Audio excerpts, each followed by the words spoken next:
Do you hate your life? Is anger second nature to you? Well, prepare yourself for League of Legends. Engage in the ongoing battle for Valoran between the warring nations that nobody actually knows anything about. Get ready for some heart-pounding, meta-following, anger-inducing action. Do you like variety? Well, we have 4 entire maps. But that doesn't matter because you'll still play the same map thousands and thousands of times. Where dying is never your fault, and losing is a reportable offense. Take to the fight with 4 other teammates, three other teammates who'll never be happy with anything you do. You'll feed, you'll QQ, you'll AFK, all in the name of sportsmanship.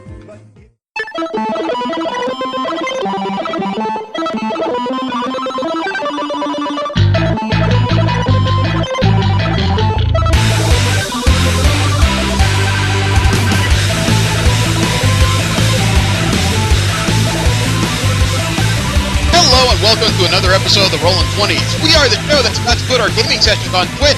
Hope you like Pong. I am Jeremy. Steve. Jesse. And V. Remember, you can subscribe to this show and several others in the MSP library at missionstarpodcast.com. You can like us on Facebook, subscribe to us on iTunes and on Stitcher. Follow us on Twitter at the Rolling 20s. You can send us any fan mail, suggestions for the show, or hate mail at mspfreight@yahoo.com. The music you heard for the show was by Machine Supremacy. You can find most of their discography for free download at machinesupremacy.com, as well as their latest couple of albums on amazon.com. The clip you heard at the very beginning was by Ross Boomsocks. He calls himself a gaming comedian. He did a joke trailer, or what he calls an honest trailer, for League of Legends. Lots of rage quit shit in there. So how's it going? Not too bad. Still getting used to the change of weather. Change in weather. I'm so glad they keep telling us this is a temporary heat wave, but the more I see how warm it is down here, the more I'm actually worried we have broken something. I swear, Cobra has managed to, complete their weather dominator or some shit. It's like snowing in Texas, hella warm in California. I was looking at a map on IO9 that showed the western half of the U.S. unseasonably warm, the eastern half unseasonably cold. All I can think is, fucking X-Men are freaking out again. Bobby. Storm. Iceman. I was saying Bobby for Iceman, yeah. Oh, sorry. Fucking Jean Grey's on the rag or something, I don't know. But, everything else has been going okay. I've managed to secure us another interview in April. Nice. I was downloading Tomb Raider for my Xbox One, and it has those things when you preview games, it'll show you previews of little Twitch streams going on in there. Mm-hmm. And I got intrigued because I saw this young lady who was Twitch streaming Tomb Raider. I like Tomb Raider. And, she seemed like she was having a good time, so I actually went to Twitch and made an account and started listening to her. Sounded like an interesting individual, so she's actually coming on the show April 12th. Oh. No, actually, I'm sorry, it's April 19th. She's a young Canadian lady. I had to pass through her questions and the questions of another individual who is either a boyfriend or a very overprotective father. Not sure. So, I thought it'd be nice to get the opinions of somebody who's not just a gamer, but also a member of the streaming community and find out how she feels about certain subjects and things. Goodness knows, we talk to several people. Don't talk to a lot of normal people, Yeah. That's true. But other than that, our interview for this week unfortunately fell through. He was having trouble getting Skype to work on his phone, so he's going to check into getting it to work on his desktop. He does plan to reschedule with us, though. Okay. In trade, I do have a couple subjects that have popped up, both old and new, that I think are very worth going over. So we'll just have this a chat discussion. You all were just worried I was going to say, read the first 5 issues of Avengers right now! I could do it. Well, thankfully, I'm not that easy, and I also don't have the tens of thousands of dollars it would cost to get the first 5 issues of Avengers. So, we actually have 4 crowdfunders in our Kickstarter corner this week.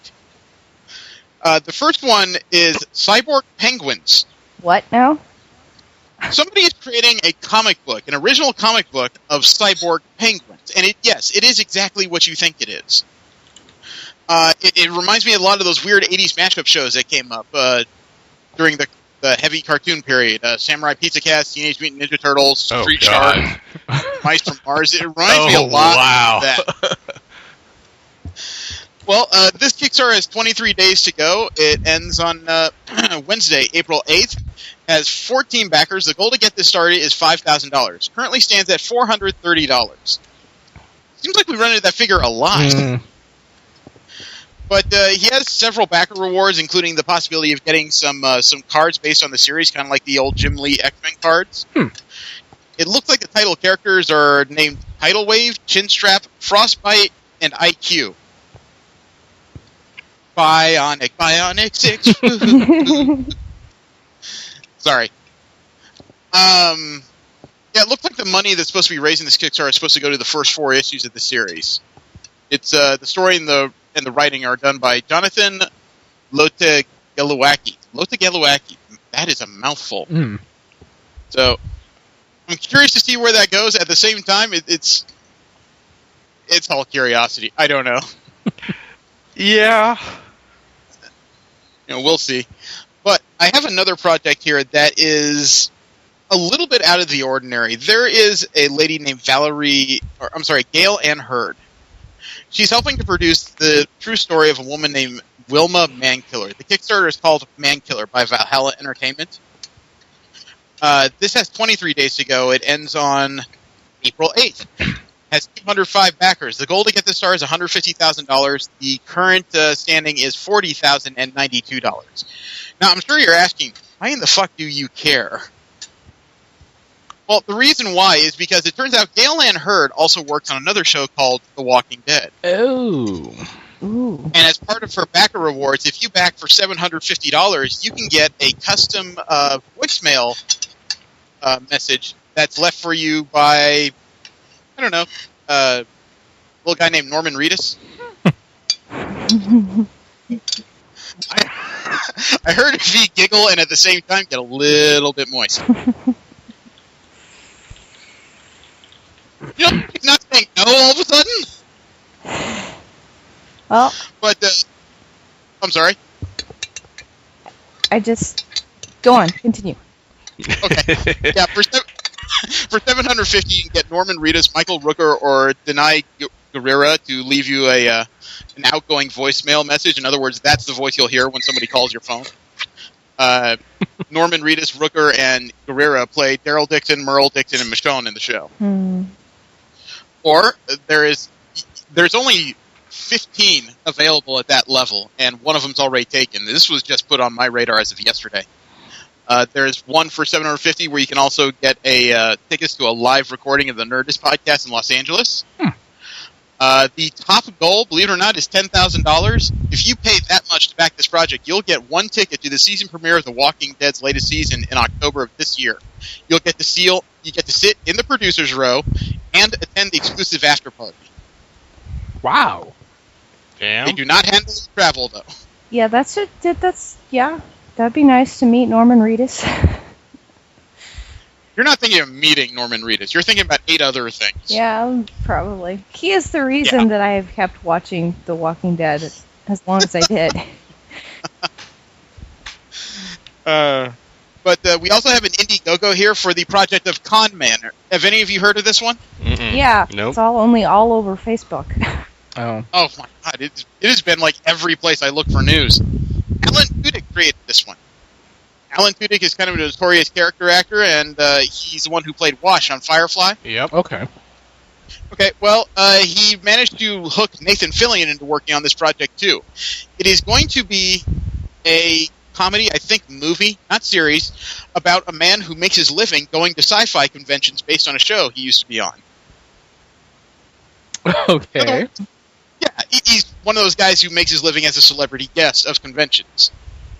There is already a trailer for this series. If you give me a sec, I will send you the link. And I know it's early on for a video in this show, but frankly, I watched this, I laughed harder than I thought I could. I was actually waiting to watch this because I knew we'd probably watch it on the podcast. You just know I'm a busybody. What? You just know I'm a busybody. There we go, I sent it. Hello, I'm Alan Tudyk.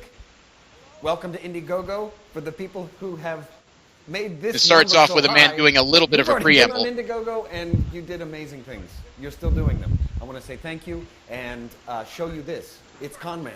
I really hope you like it. It looks different without makeup. From Nathan Fillion and myself. Let me see if these work. Not to me.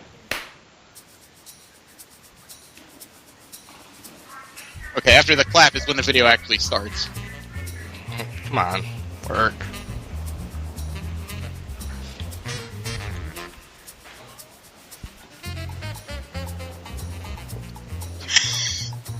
Like how he goes, find something horrible. Yeah, I've done that. Anybody who's been at a convention has done that. Yeah, anyone that's been in a public restroom has done that. More than once. When I heard the phone start to vibrate, I was afraid he was going to drop in the toilet as part of the skit. Oh, right. That's so gross. I hate that. If I drop a phone in a toilet, that's it. It's dead. Ray, I'm at the airport. You can have it. These tickets are for coach. The deal was for first class. You know I messed up my back at that sci-fi charity ski thing. Coach will break me, okay? I'll be sci-fi charity ski? Sorry, my phone rings while I'm on the toilet. That call's going to have to wait. Right? Are you Ray Nearly from Spectrum?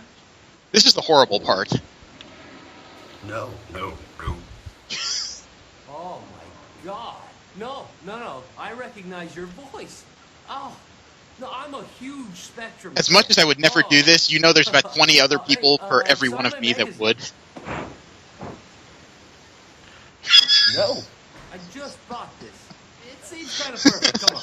Well, there's nothing perfect about this. With Nathan Fillion on it. It's not for me. It's a charity thing.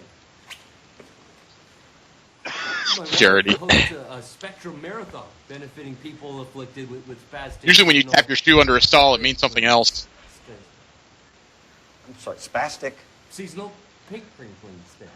I don't think that's a thing. It's a thing. No, she is filthy with this stuff. This would really go to hell. Yeah, you know, I would sign it, except that I'm on the toilet right now. You think he can go under these circumstances? No.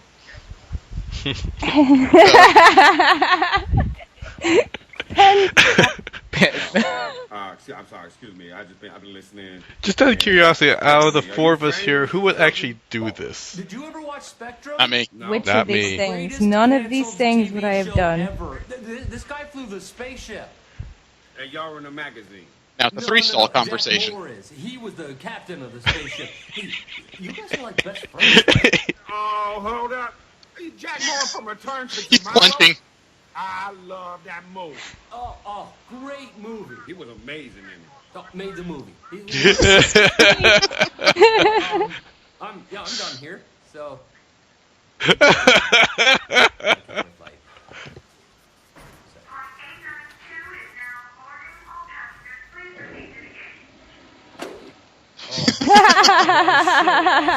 Thanks. Oh, hey. I will see you in heaven. This is wrong. Should have wiped his ass with it before he sent it back. No. Well, did you want to try? No. Great. Oh, nobody is going to believe this. I know I don't. Rain. I heard of you. The space show, I never watched that because it always looks cheap and the acting shitty.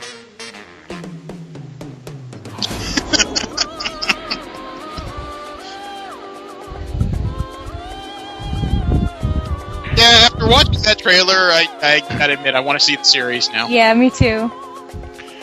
Well, Yeah. This Indiegogo has 26 days left. It ends on that'd be Friday, April 10th.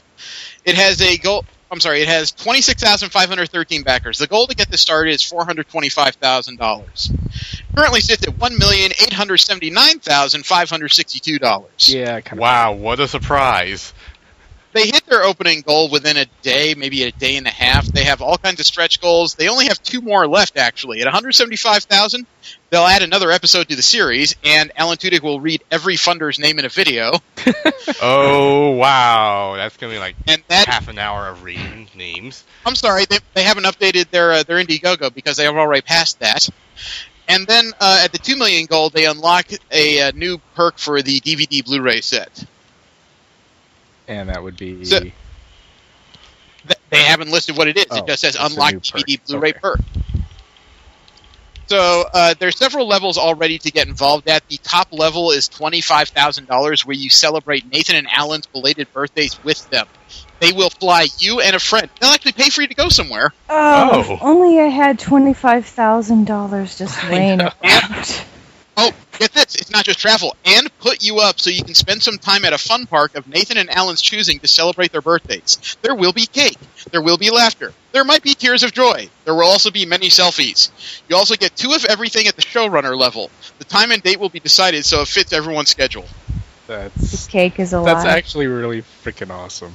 Right? The cake can't be a lie because somebody would cry at that. It's just anytime there's cake, it's a lie. It's a thing.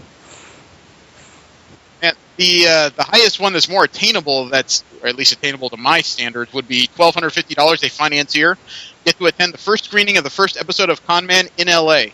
Travel and stay not included at this level. You also get a prop signed by Alan and everything from the photographer level. Canadian funders, please add $10 to your pledge for shipping. Funders outside U.S. or Canada, please add $17 for shipping when pledging. Yeah. Okay, so episode 1, so that does mean it's a series.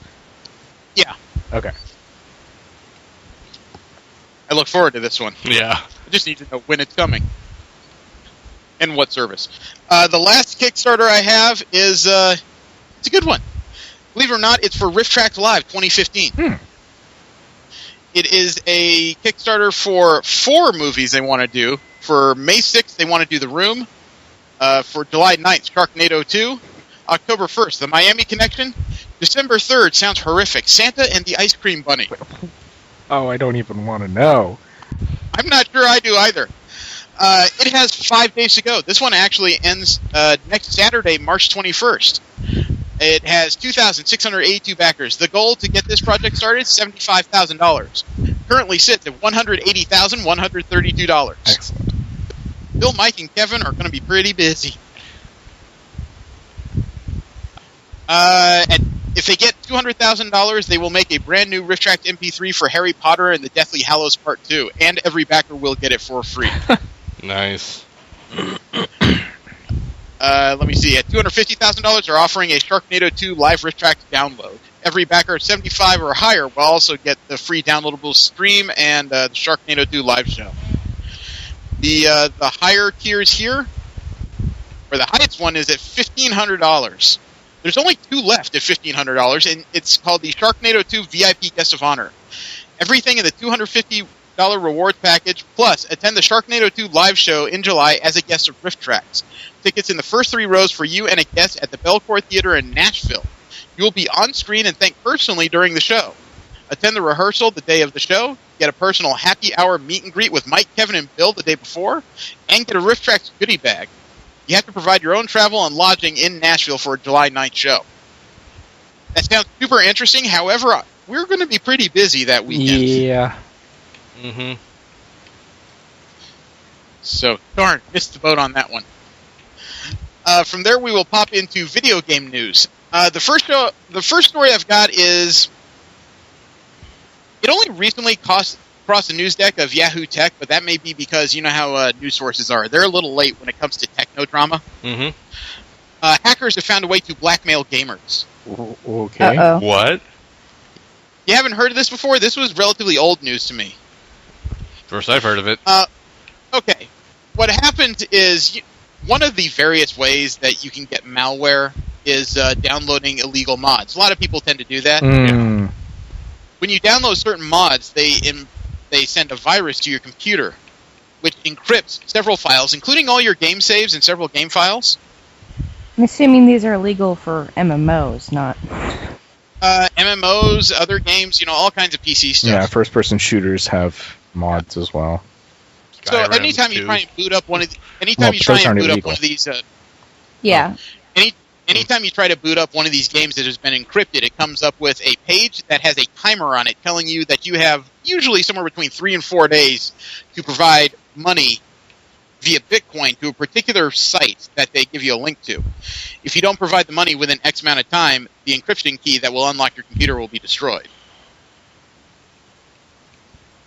That's it. They're holding your game files hostage. And, for some gamers, that's life itself. Yeah. But fortunately it's been known for them, they've now got the cloud, and I'm pretty sure they can't encrypt that.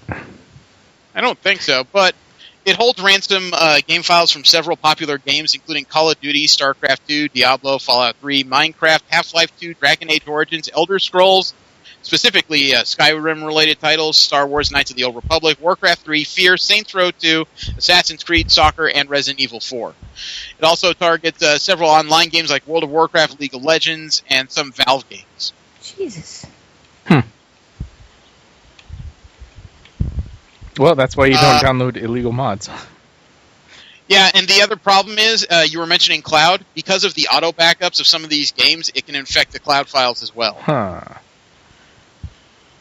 So the best way to avoid is prevention. The steps that they provide are to make sure your web browser and related plugins like Flash are the latest, most updated ones your computer can use. Back up your files, and beware of auto backups to Dropbox or cloud services. If you have folders synchronized with online storage, malware will get to them too. Yeah, that's no good. So, happy gaming. Is anybody here into custom cars? Not exactly my speed, but I thought I would ask. It's think vaguely interesting. Nice. Yeah.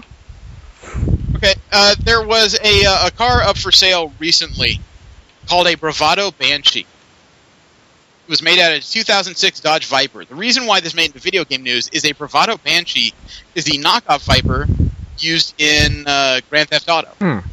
Okay. Somebody went through the trouble of making one, of driving one, full size, and it was given away as part of a contest. Well, it's gone through a couple owners since then because people either have money troubles or just plain don't want to own a custom car because of the maintenance costs involved. But last time anyone checked, the bidding for this car on an auction site was up to about $50,000. Okay. That was a small one considering the car cost about $200,000 to make. Depreciation. You know what? I just wouldn't be interested in this, man, because, I could only... My wife needs tall cars. She's a tall lady, and a Viper is not a very tall vehicle to begin with. No. Then I imagine trying to put car seats in the back of this thing. That could have happened. So, this just wouldn't be for me. And it's stick. I don't like stick. It's an impressive build, though.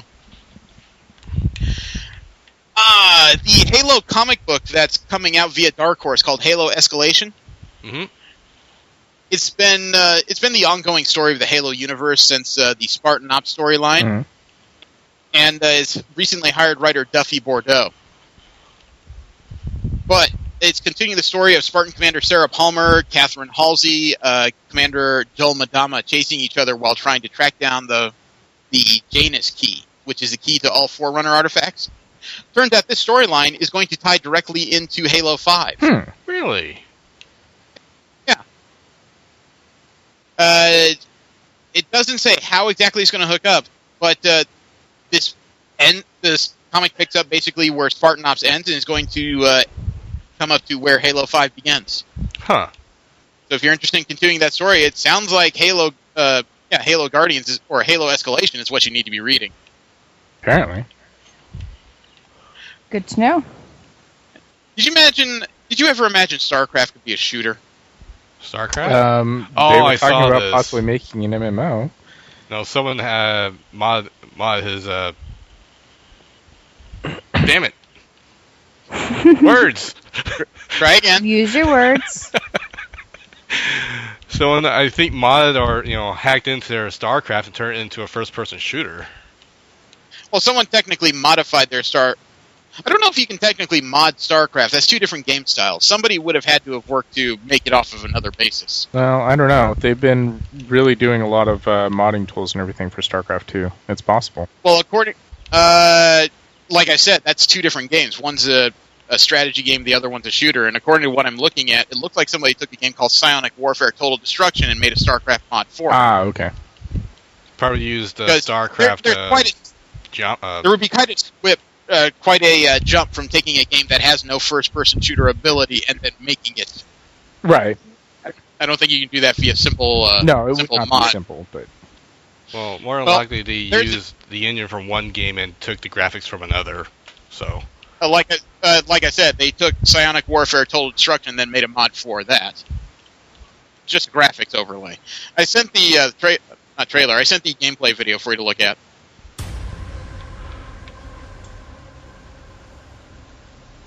Definitely made it into a trailer. Well, the fact that they put the Blizzard logo up there is kind of interesting. Maybe he just didn't want to be sued.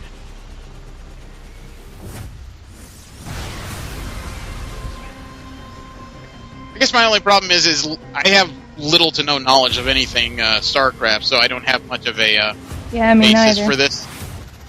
Well, I know the basic things. Yeah.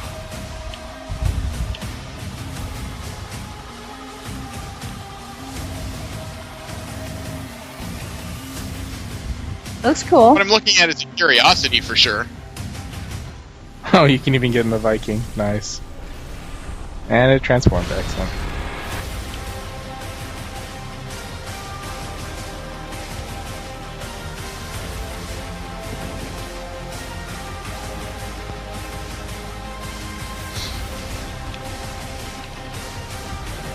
Huh.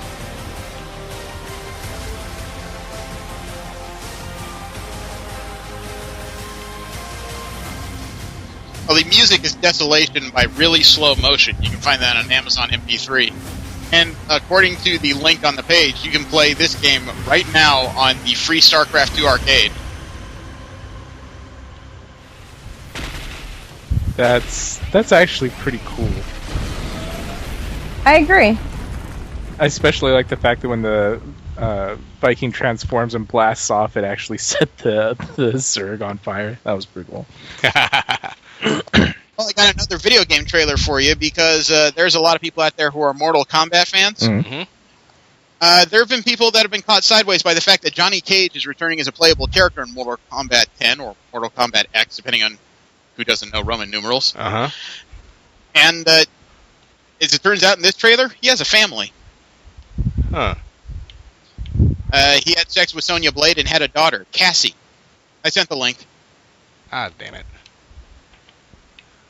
I've never heard somebody so upset they got a link before. No, it's the mature rating, so he's on his Xbox. Yep. Oh. To stand above the rest. Oh, it is Mortal Kombat. To conquer Yeah. as a true warrior. Can you not watch mature rating videos on your Xbox? No, they lost it. Most YouTube no, apps, phones, and consoles The links don't allow he gives to me do go it. straight to the actual website instead of using the app.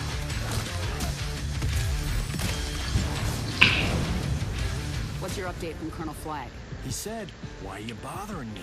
And I said, "Because I've watched this trailer before. I've watched this trailer before. It doesn't add any curiosity for me to play the game at all. No. I'm not liking the art style. It's stiff. Yeah. Oh, now she trusts me to babysit. Well, if they don't kill us, my mother will.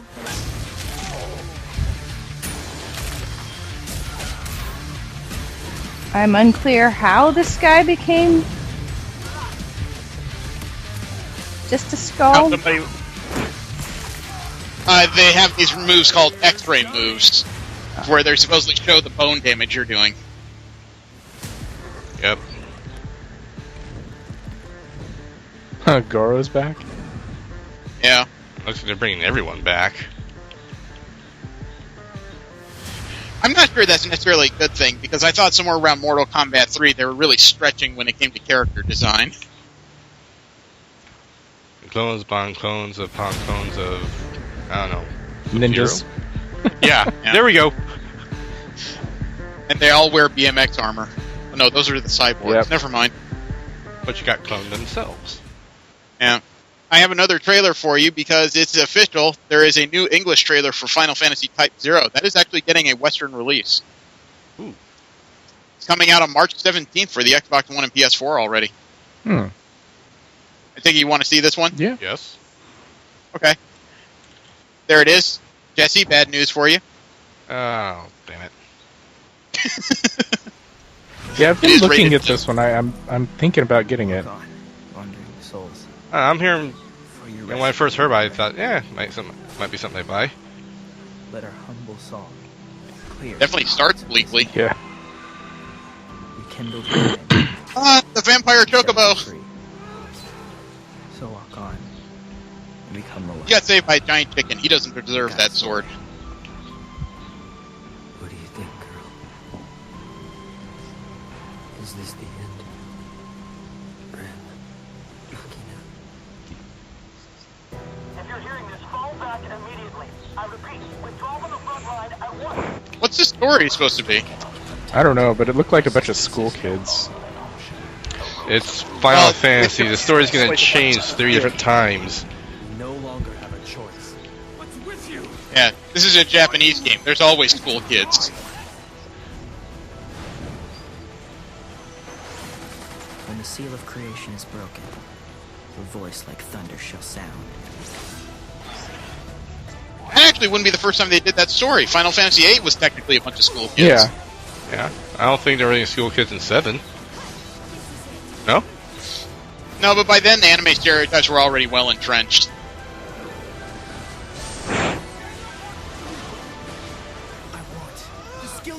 It's not like Aerith or Yuffie or Tifa were all that old anyway.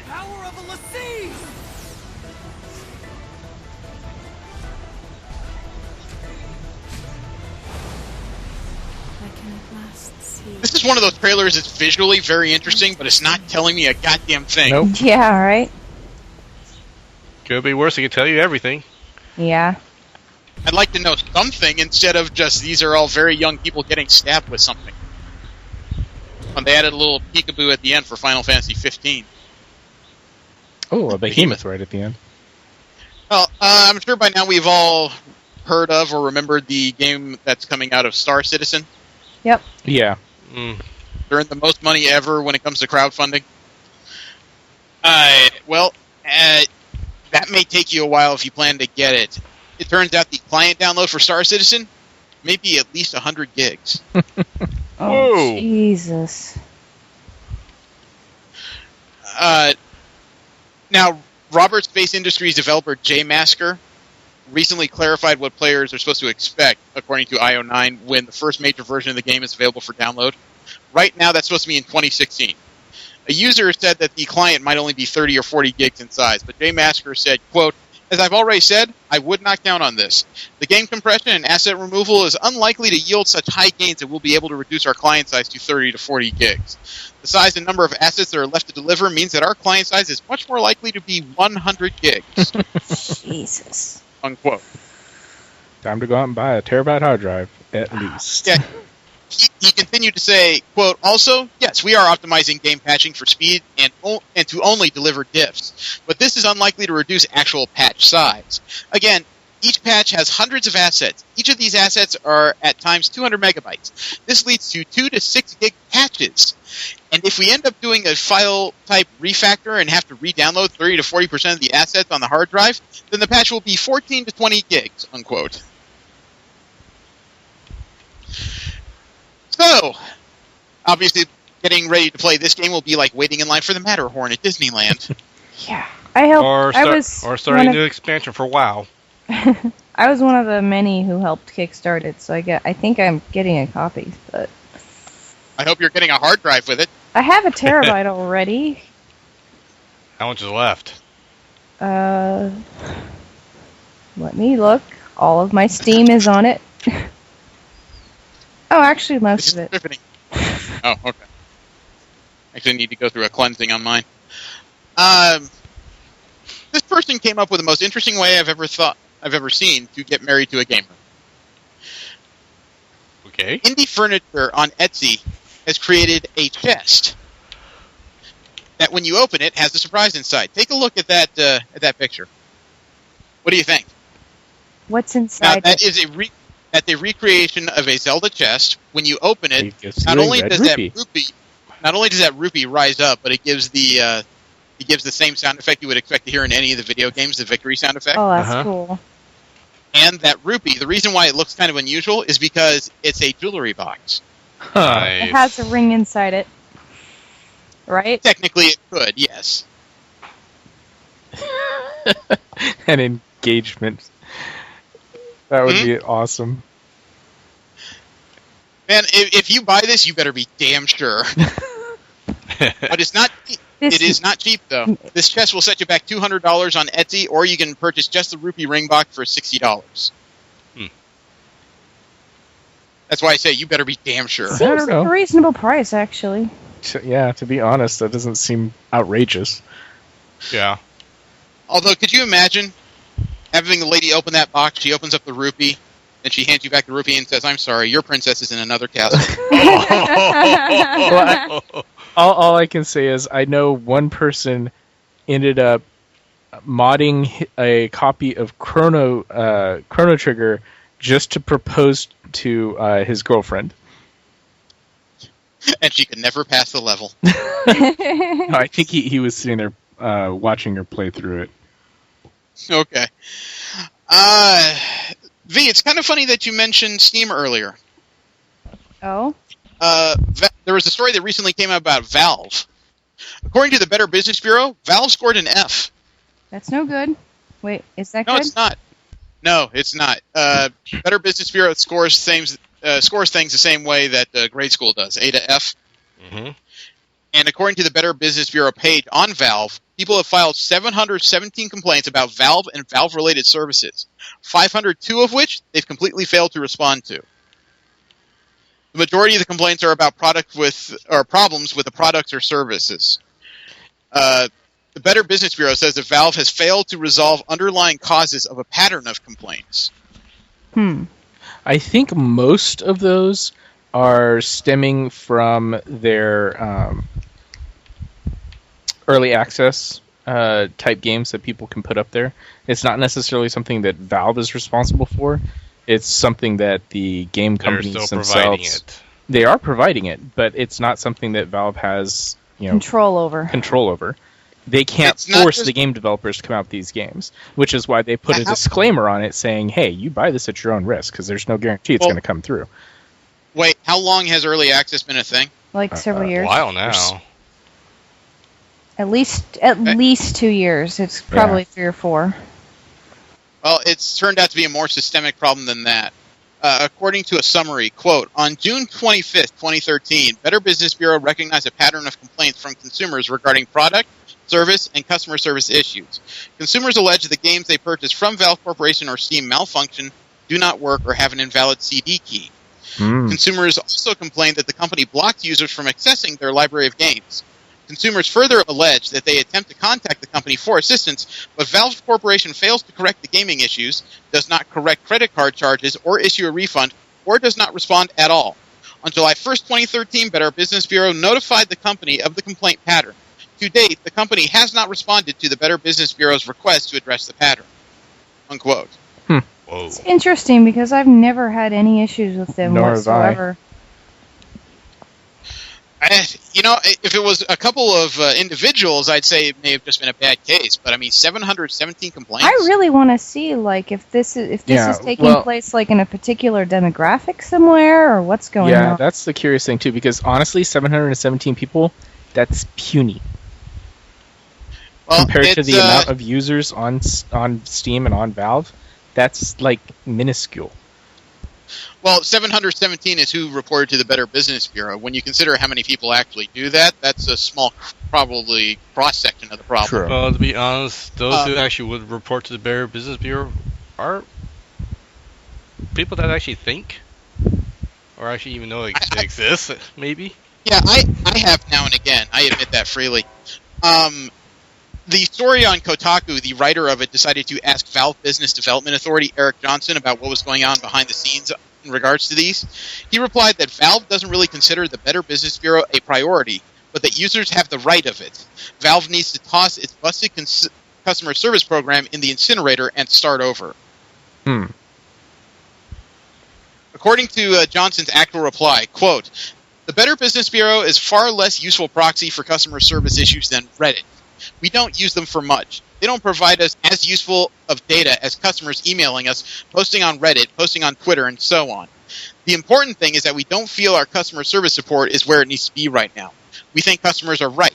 When they say our support's bad, our initial reaction isn't to say, no, it's actually good. Look at all of this. It's to say that, no, they're probably right, because they usually are when it comes to this kind of thing. We hear those complaints, and that's going to be a big focus for us throughout the year. We have a lot of work to do there. We have to do better," unquote.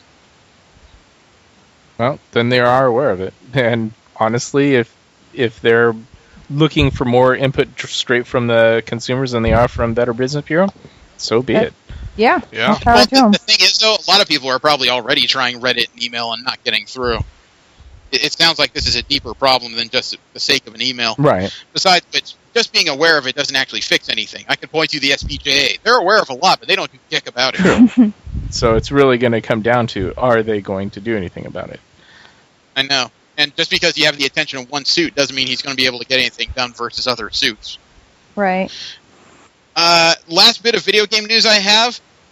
Metal Gear Solid 5 is coming out in the near future. Okay. It is. The fifth version of the game is coming out. I don't have an exact release date as to when that is. The special version in Japan, the premium package, will cost 29,800 yen, or approximately $245. Whoa, why so much? Okay, well, the premium package is going to contain an art book, a field map, a bonus Blu-ray, special case, download codes for gold weapons, as well as bonus weapons for both Metal Gear Solid 5 and Metal Gear Solid Online. And an arm. A what? Arm. A copy of Solid Snake's bionic arm is in the fucking package. Okay. I was going to say, up until you said that, I said, what the hell are they actually buying?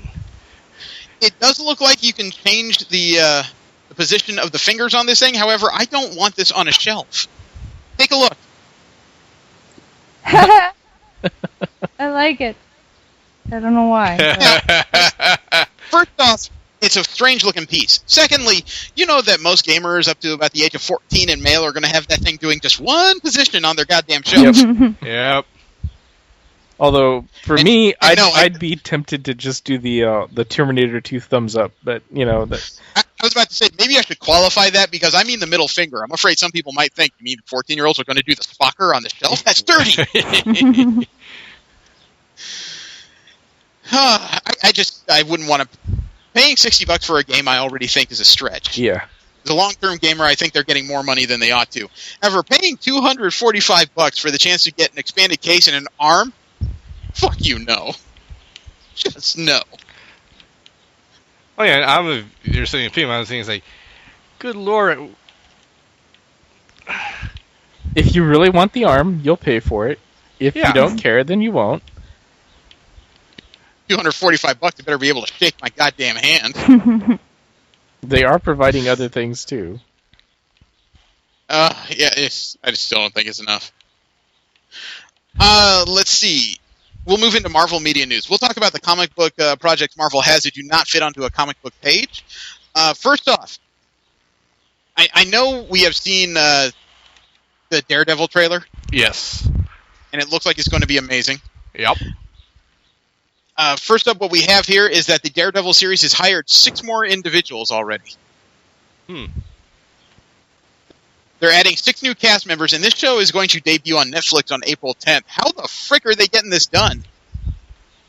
Magic? Oh, God. Well, from Person of Interest, Rob Morgan has been cast as Turk Barrett, who's a small-time criminal who's shown up in the past in the comics. Matt Gerald from Avatar has been cast as Melvin Potter, who's a costume maker for villains, but also a villain himself called Gladiator. The Kingpin is getting an ally in the form of Peter Shinkota, who is now off Falling Skies. He's going to be playing a Japanese businessman named Nobu. Wai Ting Wo is playing a character named Madame Gao. And a pair of Russian brothers, Nikolai Nikolev and Gideon Emery are playing Vladimir and Anatoly. I should say those two characters are playing a pair of Russian brothers, Vladimir and Anatoly. That's a lot of last-minute stuff. But that's not the only thing we got. We actually have a new Daredevil trailer that's come out, and it's Kingpin-centric. Okay. I take it I don't need to say much more than that? Link? Okay, Jesse, it's a dice roll. When I was a kid, I used to dream. Starts off with a nice view of the skyline. To live somewhere far away from Hell's Kitchen. But I realized the city was... I'm starting to think that we will not see the red suit anywhere until the end of this series. And I would do anything to make it a better place. I mean, it's an origin story after all. Do you think the Kingpin is going to be a superpowered Kingpin? Good and evil. Sometimes the difference between the two is a sharp line. I think... Oh, was he in the comics? Yeah, he was a large man, but yes, he was superpowered. High degree of invulnerability and super strength. Sometimes, but we are. Really? Blind, yeah, a literal man mountain. You didn't know that? No, I thought he was just highly trained. No, he goes toe-to-toe with guys like Spider-Man, and Spider-Man can punch a T-Rex. He's faster than you'd think for a guy his size, too. I don't see the city anymore. This does look like a very bleak situation compared to most of the bright, heavy Marvel projects. Bleak is good. What are you gonna do? It's a very needed change of pace. You know, somebody had to get down and dirty since Wolverine's unavailable. You and I have a lot in common. We're nothing alike.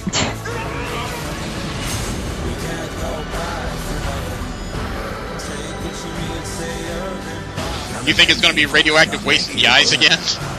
I don't know. Doesn't even have to be radioactive. This season was talk crap. That just seemed to be the catch-all for superpowers back in the 60s. You know, oops, came across some radiation. Maybe if he had an iron suit or a magic hammer, that would explain why you keep... Well, to be fair, radiation does, you know... Cause some noticeable changes. Yeah. Yeah.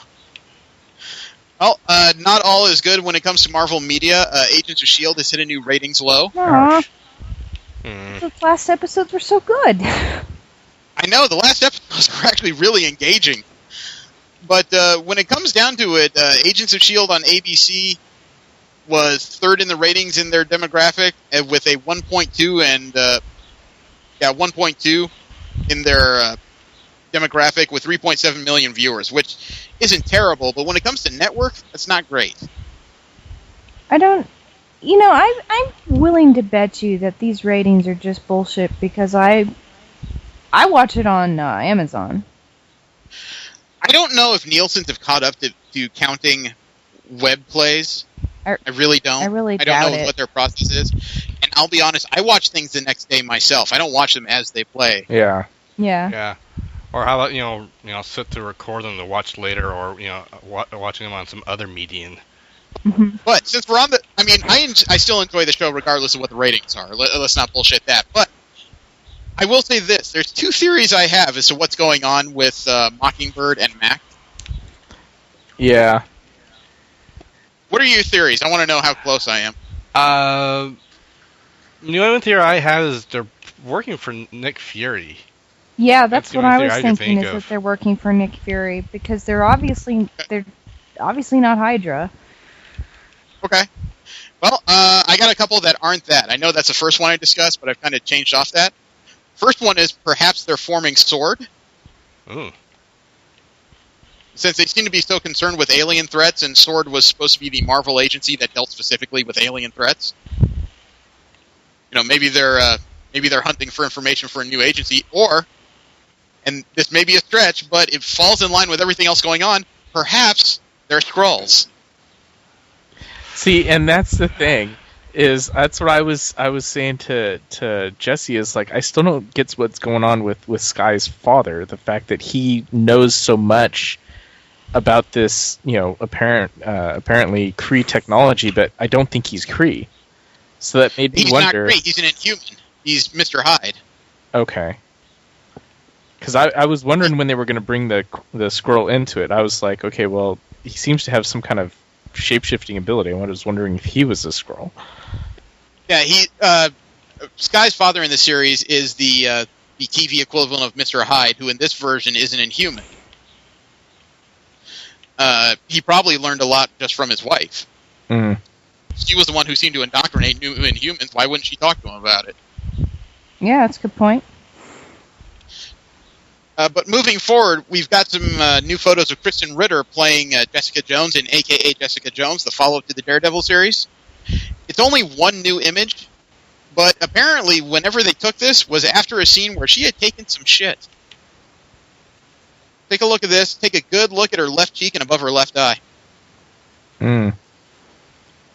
I still wonder what period of Jessica Jones' life this is supposed to be. Is this way after she started superheroing or before she ever tried to? I don't know. She's going to take on Luke Cage as a sexual partner. She better have some powers.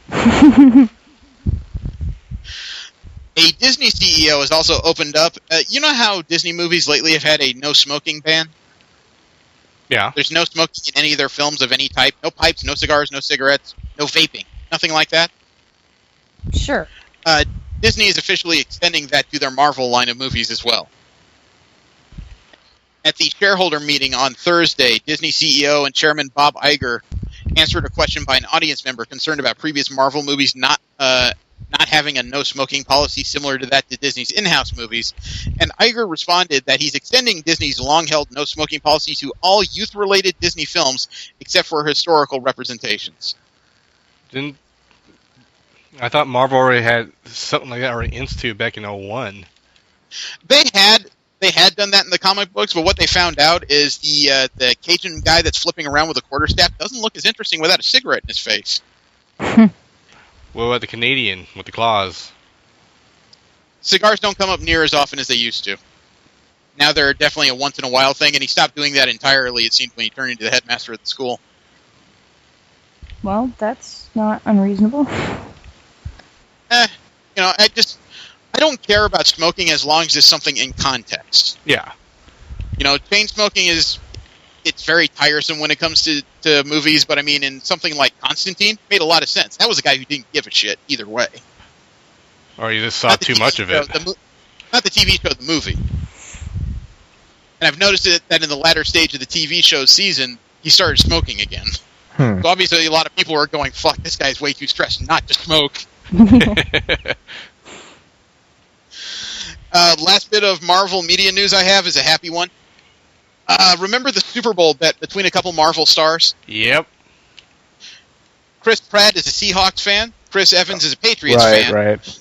The bet was the fans' losing team would have to visit the children's hospital, the winner's choice. And being that the Patriots won, that meant that Chris Pratt had to dress up as Star-Lord and go to a children's hospital that Chris Evans directed him to. He fulfilled the bet. There's no bad story here. Yeah. The reason why this came up is because recently, Chris Evans showed what kind of a guy he was, and regardless of winning the bet, he dressed up as Captain America and went to a hospital of Chris Pratt's choosing. Aww. Everyone wins. Yep. There's a few recent pictures of Chris Evans in Captain America regalia with Pratt just kind of palling around behind him, visiting some kids, having some fun. There's even a very touching photo of Pratt standing next to a kid who looks like he's going through chemo. He's completely bald, but holding up the shield. They're just a couple of warm and fuzzy guys. They seem to actually give a crap about what their fans think. Yeah. And I got to give it to them for brightening up a few kids' days whose days are not numbered, but at the very least very stressful. So, got to congratulate them on that. Notice I haven't seen Christian Bale doing that. Speaking of, we're going to DC media news, and I have a new Flash trailer. Really? This one, however, is supposed to be a look ahead at the upcoming villains, including Mark Hamill as the aging trickster. Shall we? Sure. Okay. Yeah, sure. Why do you sound so scared? We've seen the old pictures of Mark Hamill as the trickster. Okay. I sent it. Coming soon on The Flash. Starts off with a big coming soon. If it has a maturity, I'm gonna call foul. Well, we already saw the new trickster. And the new weather wizard. Yep. We've been waiting since week 1 to use that one. And on March 24th, Snork's back. we'll all freeze or burn. Meet my baby sister. At least they have an excuse for the lame names. Not a good one, though. For somebody that has such a high IQ as Cisco Ramon supposedly has, he comes up with some very cheesy 60s names. Yeah. There's one villain he wants to catch the most. My mom's killer is still out there. Whoa! Travel back in Did he actually use a screenshot from the old show? Yeah, they did. 17 with the last 5 minutes. That or they just CG'd his face and said, here, wear this embarrassing thing. It looks like before the end of the first season, they will reveal Harrison Wells as a Reverse Flash. Still hate saying that. Still hate saying it. God damn it. Is that actually his name is Reverse Flash in the thing? Yes. Yes. Comic books, he's called Reverse Flash. The better name that they've used for variations of this character, and Dr. I say Zoom? better with a grain of salt, no, Professor Zoom. Such a painful pair of names. And I get it. I get that these names have legacies, but then again, we've come, 6-7 decades since these characters were created? You know, you would think by now that they'd come up with something better than Captain Cold. The only other story I have in DC Media is that there are new clues regarding this third DC show that the CW is working on, which it turns out is not going to be an Atom-centric show. It appears to be a superhero team-up show. They've added the former Black Canary from Arrow, Katie Lutz, in an unrevealed role. So that's a mystery. They're bringing back Wentworth Miller as Captain Cold, Martin Stein and Ronnie Raymond, the two halves of Firestorm. They're bringing back Random Ruth as the Atom. But there's also casting going on for 3 undefined roles of the Traveler, the Female Warrior, and the Mystery Hero. According to TV Line, the casting of the Traveler involves, quote, a Han Solo-esque rogue who gets by with his charm. This hero hails from the future and has journeyed back in time on a secret mission. His razor-sharp wit hides the pain of a man who has lived through some serious conflict. He also harbors many secrets, always leaving both his teammates and the audience unsure of his true allegiance. Quote. It sounds like Booster Gold. It could also be Impulse or Rip Hunter. Oh, yeah. Who's Rip? Rip Hunter is I think they called him a Time Lord in the comic books. I don't know what era he was created in to have a name like Rip Hunter.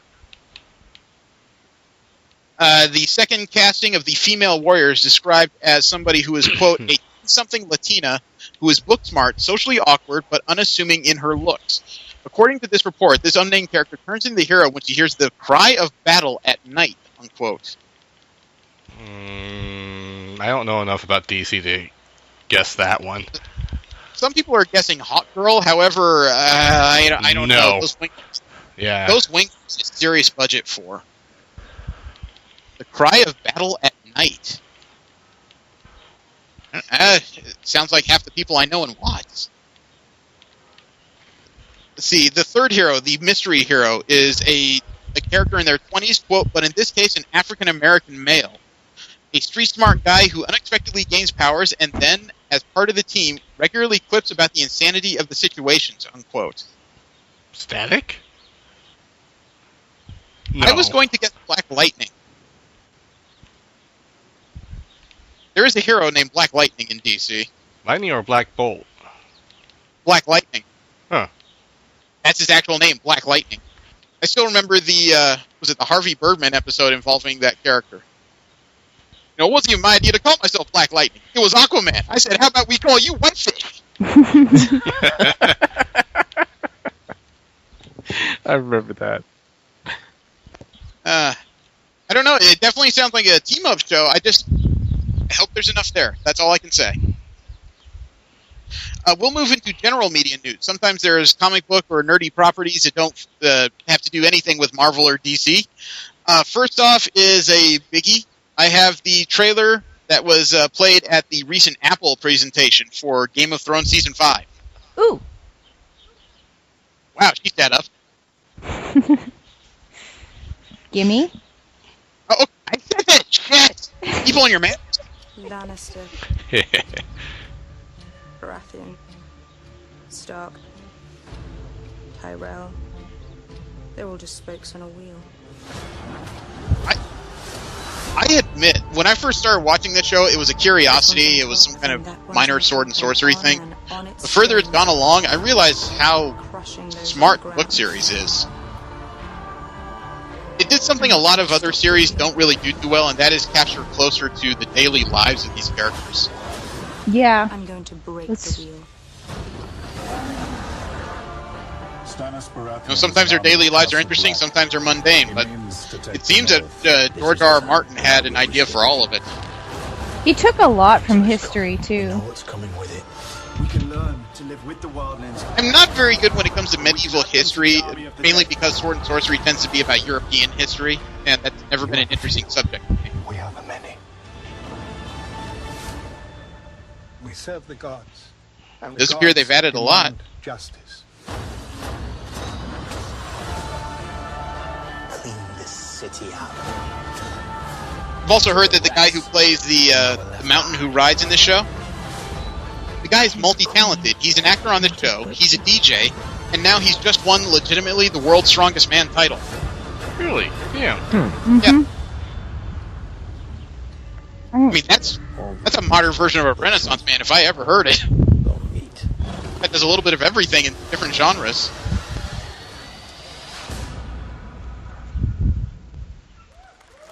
I'm excited.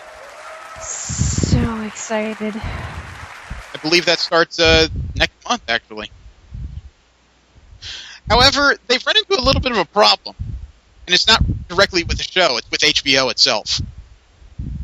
George R. R. Martin and the showrunners D.B. Weiss and David Benioff have been pretty adamant about this show being 7 seasons long, and HBO doesn't want that. They want 10. Well, I really can't blame them, and at this point, it feels like that might be a good idea. Well, according to HBO programming president Michael Lombardo, quote, "We'll have an honest conversation that explores all possible avenues. If they weren't comfortable going beyond 7 seasons, I trust them implicitly, and that's the right decision, as horrifying as that is to me. What I'm not going to do is have a show continue past where the creators believe they feel they finished with the story," unquote. Well, that's good. Dragon Ball Z. Don't even do that.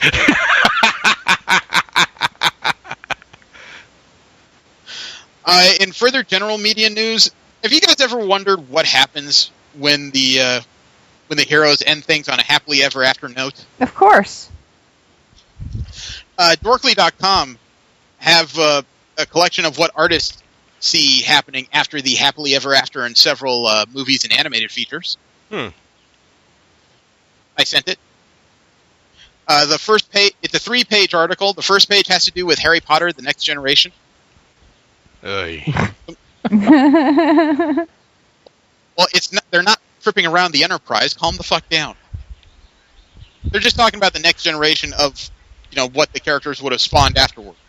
Albus, Cerberus, Rogue, Hugo, Fred, Victory, Lily, Luna. Somebody thought the crazy blonde chick was worth a lay, obviously.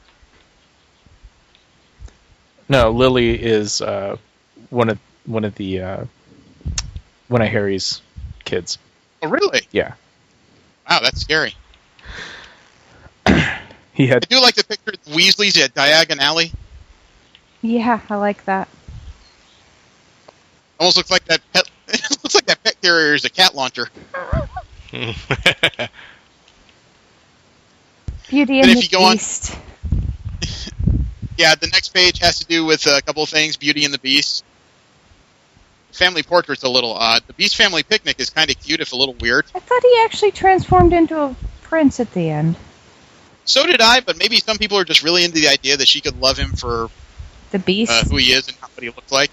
However, I'm trying to imagine her giving birth to those things to the children with the horns, and I think that would be painful. Yeah, I would expect this family portrait to not include her in it because she died during childbirth. How fucking morbid. They had cesareans back then, right? Right? Oh, God. And then we have Link and Tetra in several images as to what their life would have been after their particular game closed. Would that be the Wind Waker?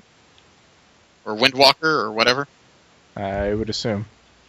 I guess this is frozen Windwalker now. and Phantom Hourglass. Actually, I was wrong. This is a 6-page article. The 4th page has to do all with Frozen characters. I gotta admit, the 4th one, the Royal Family Holiday, that's awfully cute. Adventure Time. That scares me. 5th page is Adventure Time. I know enough about the show to say this is actually really interesting. I can't watch the show. I tried, and it just doesn't appeal to me. Oh, it doesn't appeal to me either, but I can respect its qualities.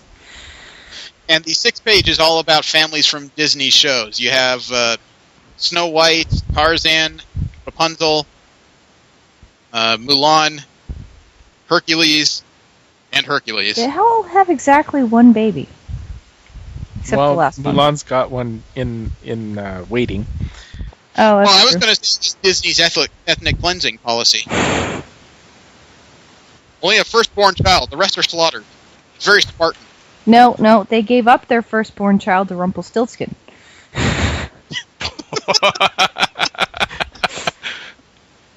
Okay, I'm going to move on before we get really twisted here. We are aware that there is an all-female Ghostbusters remake on the way, correct? Yep. I heard about it. Okay, some people are not satisfied.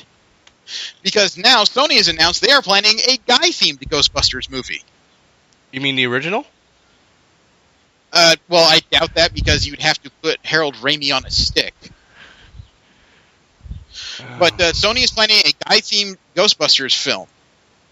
Why is this necessary? First of all, I understand the need for a Ghostbusters remake. It's been a while, and there's a chance to come back and make something special.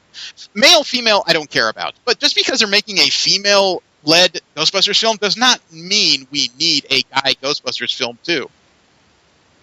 Yeah, I agree. Yeah. However, unfortunately, I'm probably going to watch this second film because the studio working this is called Ghost Corps. The head of that studio is Ivan Reitman and Dan Aykroyd. The writer of the film is Drew Pearce, who wrote Iron Man 3 and MI5. Channing Tatum will produce and possibly star in it. The directors of this movie are already picked. Joe and Anthony Russo. Recognize those names? Not the director. Joe and Anthony Russo were the people that directed Captain America: Winter Soldier. Oh, okay. Now I'm curious, but still think it's just too fucking much. Yeah. And we have another comic book universe that's about to hit live action. Oh? Word is that DMG Entertainment is teaming up with Valiant Comics. Valiant Comics is already... they're an independent third-party brand, but they've been known for some really interesting characters. And in this case, DMG Entertainment is making live-action treatments of Bloodshot, Shadow Man, and Archer and Armstrong. Who? They're all they're all comic characters I've recognized as being in existence for about the last 3 decades. Bloodshot is kind of hard to explain. Shadow Man is easier. He's more of a Daredevil type hero, and Archer and Armstrong are just kind of comedic relief when it comes to superheroes. And DMG is looking to really appeal to the Chinese market since overseas sales lately have been bigger than U.S. domestic sales. It's already in high gear. Bloodshot is a Sony film. Shadow Man has a script already by J. Michael Straczynski, the creator of Babylon 5. And Archer and Armstrong already has a script from Ben David Grabinski.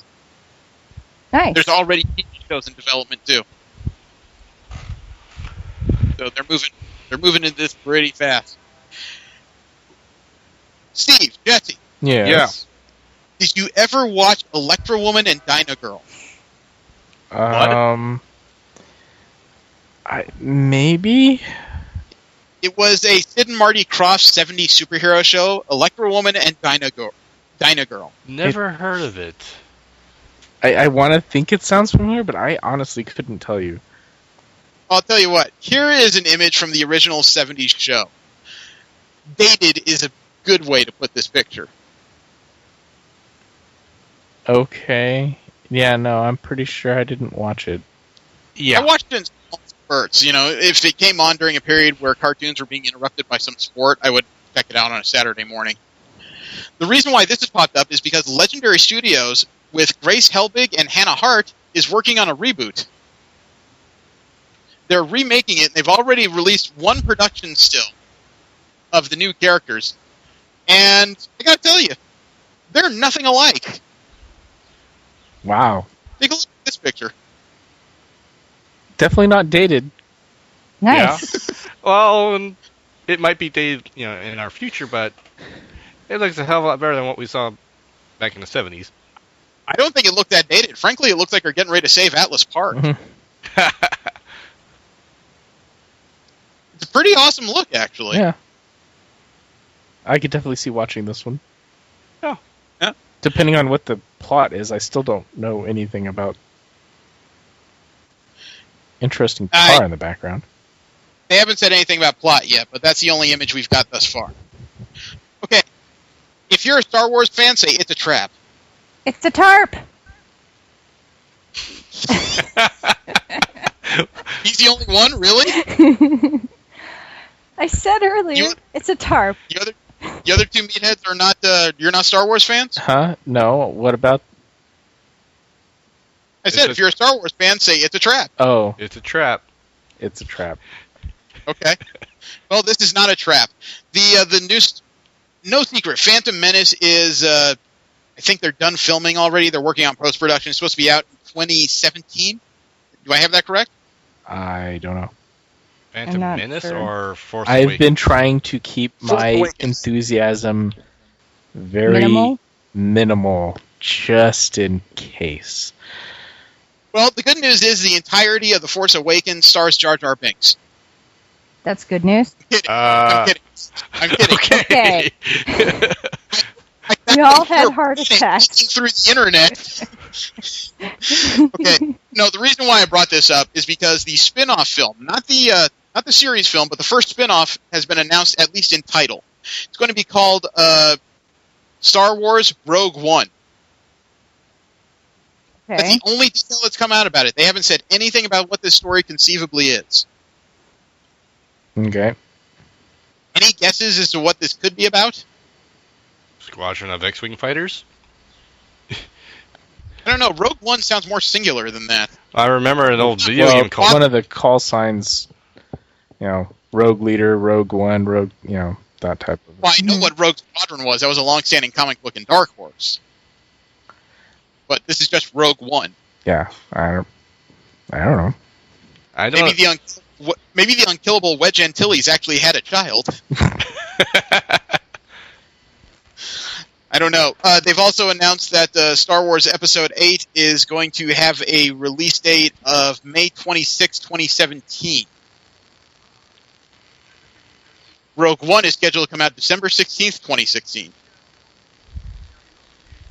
Okay. Coincidentally, May 26, 2017, that's exactly 40 years and a day after the release of Star Wars A New Hope. Wow.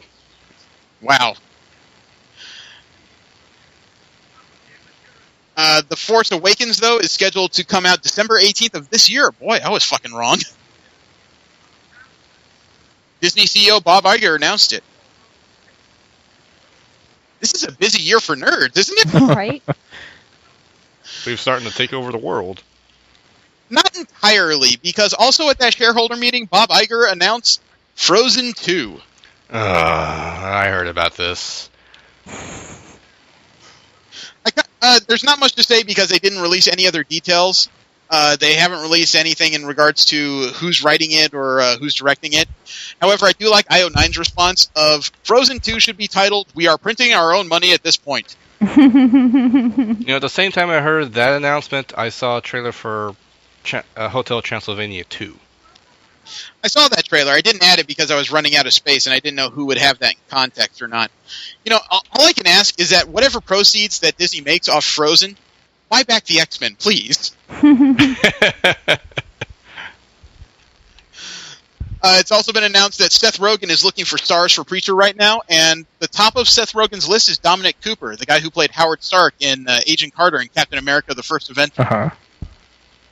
That's who he'd like to play the Preacher Jesse Custer in his TV adaptation. Huh. Oh, I can see that. It wouldn't be a terrible choice. I'm having difficulty seeing that, actually, but... Well, Cooper hasn't been officially approached yet at this point. They're probably still searching. I think Cooper is British as well. Some people are wondering how well a British man could do a Texan drawl, but God, I think about how many Brits are in American shows these days, and I stopped asking. Yeah. I didn't do half bad with Agent Carter. Or hell, as Howard Stark, even. Yeah, but he was putting on a 40s New York. That's quite different from a Texas drawl. Yeah. I'm sure he could do it. The Texas drawls doesn't sound that hard. Yeah, it's difficult. Last bit of general media news I have is Yahoo Movies actually sat down with David Zucker, one of the creators of Airplane, since it has been 35 years since that movie came out, and decided to ask him some questions about production. He had some weird answers. They asked him that Peter Graves didn't want to play the aspiring pedophile pilot at first. Was he reluctant to deliver lines like, "Have you ever seen a grown man naked?"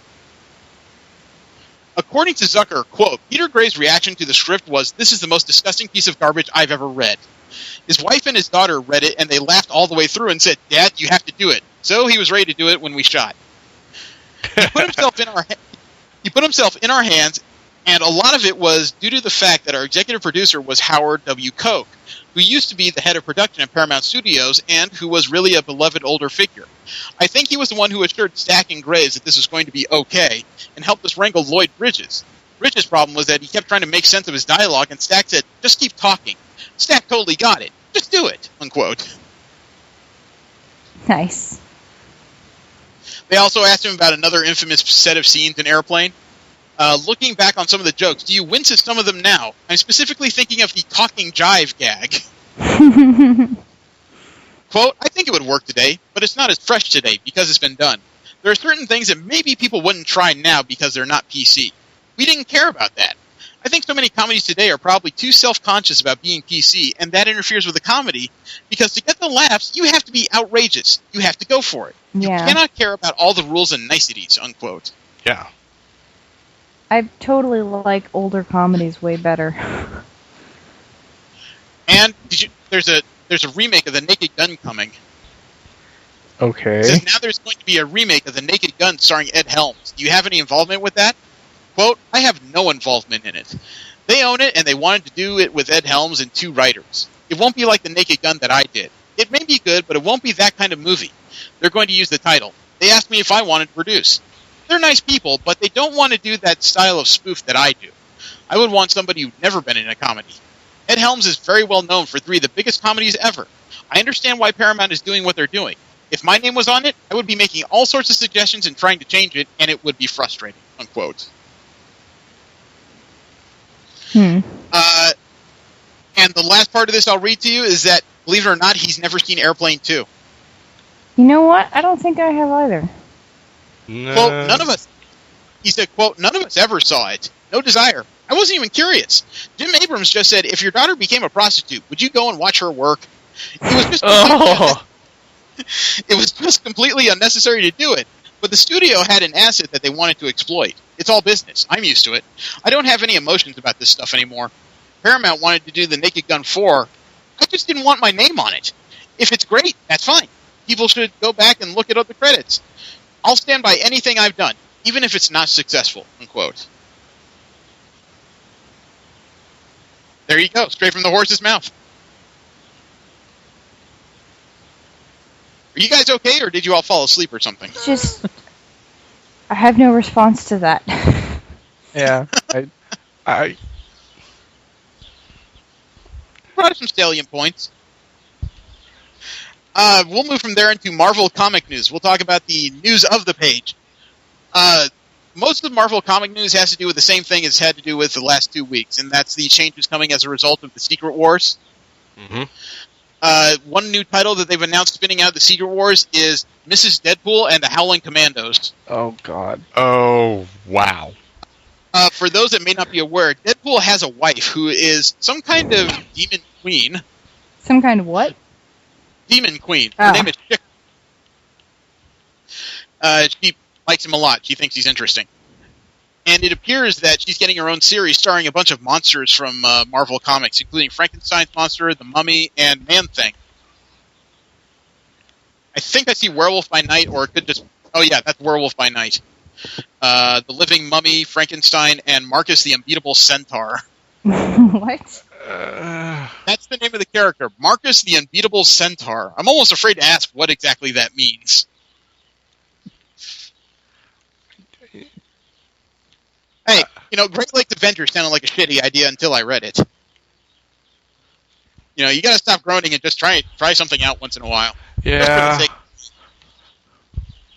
It's also announced that another series coming out as a result of Secret Wars, Years of Futures Past. Years of Futures Past? Years, damn. Yeah, they're taking the classic Uncanny X-Men storyline Days of Futures Past, and they're writing this with Marguerite Bennett and illustrated by Mike Norton. It's going to be set in the Battleworld domain known as the Sentinel Territories. The series is supposed to feature the adult Kate Pryde and other X-Men, as well as adversaries from that future time. Oh, fun. According to a quote here by Marguerite Bennett, quote, "I will keep some cards close to my pretty floral sundress, but you should see most of the characters from the original: Wolverine, Colossus, Magneto, Storm, Rachel Mystique, and Blob. There are 2 major players, though," unquote. There you go. Huh. They're actually continuing the story. I wonder what exactly they're going to continue, though. I couldn't even guess. That was such a bleak future where at the end the X-Men died. And it's also been announced that Squadron Sinister is coming back in the Secret Wars. The Squadron Sinister is pretty easy to explain. You have characters like Nighthawk, Hyperion, Dr. Prism, the Wizard, and several others. The Squadron Sinister is an evil version of the Justice League. That's literally what they are. And now they're bringing it back for another run. Oh, and they've added Warrior Woman. Want to guess what that is? A Warrior Woman? Lame name. Well, it's the Wonder Woman allegory, obviously. Yeah, obviously. They just didn't even try to disguise it this time around. They used to call it Power Princess. Really? I think Mattel took that. Yeah. Yeah, it used to be Power Princess. They've also announced Captain Marvel and the Carol Corps. It's the story of Captain Marvel, Karen Danvers, leading an all-female group of fighter pilots based out of the Battleworld domain Hala Field. My God, there's going to be a lot of dick measuring going on during the Secret Wars, isn't there? They also announced the return of the X-Men in X-Men 92. That's going to be another Secret Wars series. It's the X-Men from the animated universe getting a comic book. Whoa. Mm-hmm. This is the Cyclops, Gambit, Wolverine, Jubilee combination. Really? Yes. Yeah. And they've also announced that in these specials for Spider-Man, Inhumans, and Captain America, they're bringing back a Golden Age hero called the Red Raven, I believe it is. Yeah, one of Marvel's first heroes, the Red Raven.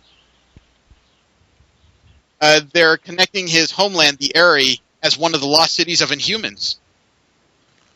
So it looks like they're just bringing back... Sometimes these returns are really interesting, like when they brought back the Blue Marvel. Other times they're really painful. I couldn't even guess how this would go. And I have never actually seen the Red Raven, so I have no clue how this is going to turn out. Last bit of Marvel comic news. Marvel's first Star Wars comic event, now that they got the licenses back, thanks to their new parent company. Mm-hmm. Their first Star Wars comic event is going to be What Happened After Return of the Jedi. Oh. They're calling it the Journey to Star Wars The Force Awakens. This comic line is going to be an event starting this September, telling the tale of what happened to the rebels after the Return of the Jedi. You know, there's worse ways to go. Yeah. Yeah. I know that Disney has gotten rid of a lot of the expanded universe, so they have to start telling some story. Yeah, it still pisses me off. Well, they only have one image released in the press release, and that's an image of the party scene at the end of Return of the Jedi with the Ewoks and the fireworks. Mm-hmm. Looks like the comic may pick up exactly from that point. Hmm. There you go. DC comic news, there's a bit more of it than I expected this week, especially with Convergence coming. They're kind of hush-hush as to what's going on in that event. First off is a character that Jesse and Steve and I know rather well getting his own series. The Midnighter. Oh. He's been appearing recently in the Grayson series, but he's going to get his own series. It's being written by Steve Orlando with art by some guy named Acco, A-C-O. He's usually an ultra-violent character who practices what the writer calls, quote, caring with sadism, unquote. Midnighter is kind of a freaky character, V. He started on Wildstorm as their version of a joke on the Batman, or just, their allegory of. But as they started developing him, he's kind of scary. He has a bunch of implants in his head. Think of it as a battle computer that allows him to play out a fight like 1,000 times before he takes a swing. Oh, nice. Because of it, he has an ability to predict his opponent's next moves. He often outfights a lot of people, with very few exceptions. Yeah. And it looks like this is the version of the character that's being brought into the DC universe. There is no indication, though, about what's going on with his relationship with Apollo. I should also mention, V, he was one of the first characters that held an openly gay relationship in comic books. Oh, nice. There have been a few characters that have been openly gay, but he and Apollo had the first actual recorded relationship. So there's no word on what's going on with that since it's a solo series, and having Apollo back him up all the time would make his presence almost unnecessary. Yeah. And yes, Apollo was a Superman allegory. So in the original Wildstorm universe, Batman and Superman were sleeping with each other. Oh my. Jeff Johns is one of the creative leaders in DC, and he's promised that with Justice League 41, there's a major shift in the status quo coming. Justice League 41 will be the kickoff of the event they're calling the Dark Side War. The Dark what? The Dark Side War. Okay, that's an intimidating... Well, according to the press release, quote, the critically acclaimed team of Jeff Johns and Jason Fabok present the much-anticipated, extra-sized first chapter of Darkside War. When the Justice League investigate a series of unexplained murders on Earth, it leads them to the front lines of a war unlike any the DC Universe has ever seen. A battle between the two most powerful villains in existence, Darkseid and the Anti-Monitor. Meet Darkseid's daughter, a mysterious force of evil with a bizarre connection to the Justice League. Plus, the horrible secret of Superwoman's baby. The ultimate temptation of Batman, Lex Luthor versus Superman, no holds barred. New villains, new allies, and so much more in the DC event that's been building since Justice League #1, unquote. So they're going to try and tie up a few threads that have been coming out since the Justice League restarted in the New 52. Huh. Lex Luthor versus Superman, no holds barred. So the fight's over, right? Yeah. Because all that implies is punch from space.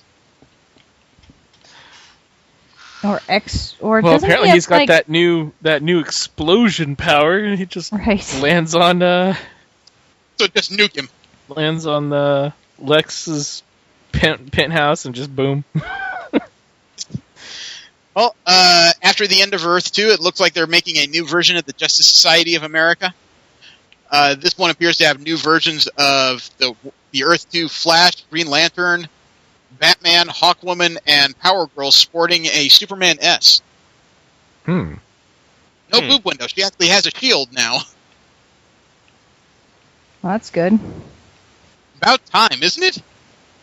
As much as a boob window is kind of funny, at the same time, it's become her signature look. She's never been able to get away from it. Maybe the S covering it will finally have people stop looking for it. And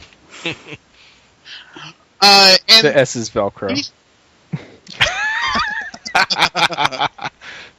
Or maybe it's that cellophane thing that Christopher Reeves threw in the second Superman film. And DC's shown off some redesigns of their top characters. Okay. It's hard to know where to go with some of this. This is supposed to be from Wonder Woman number 41. According to this, this is a redesign of her costume that will be played out in the issue. I have mixed feelings about this.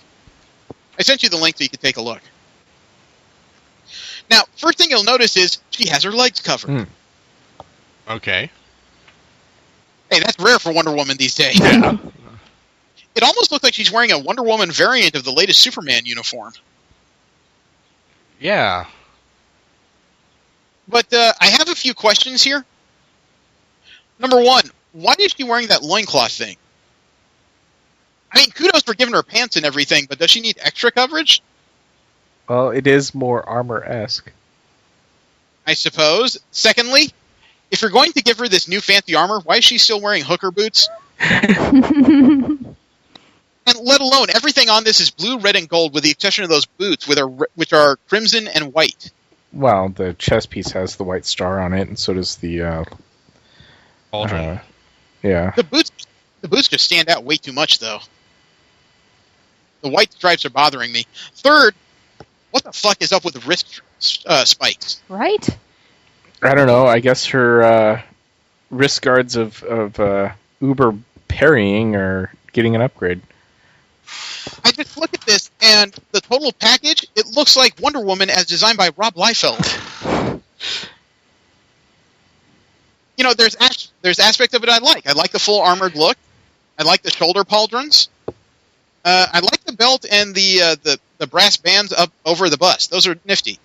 The wrist spikes and the boots, in my opinion, though, need to go.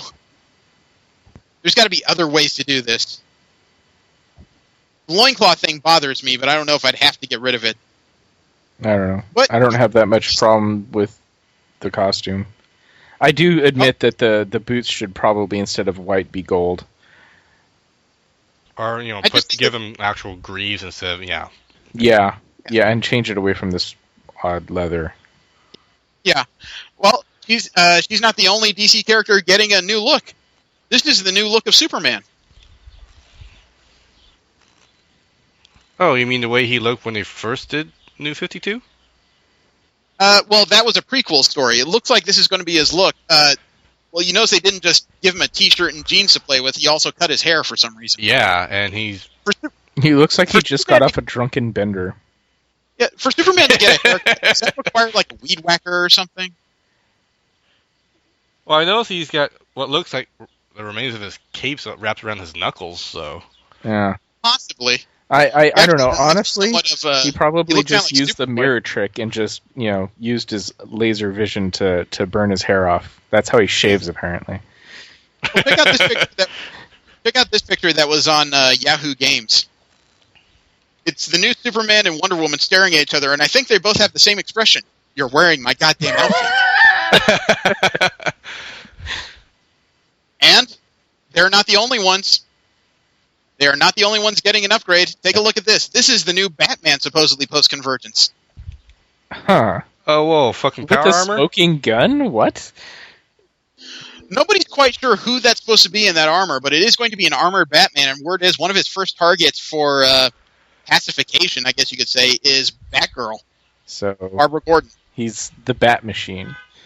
I have no idea. Maybe he took a page from Tony Stark's book. That's what I'm saying. He's not War Machine, he's Batman. I just realized that backpacks got a red and blue light on it, so... Yep. Yeah. I like the ears, too. It looks like you can pick up TV with that thing.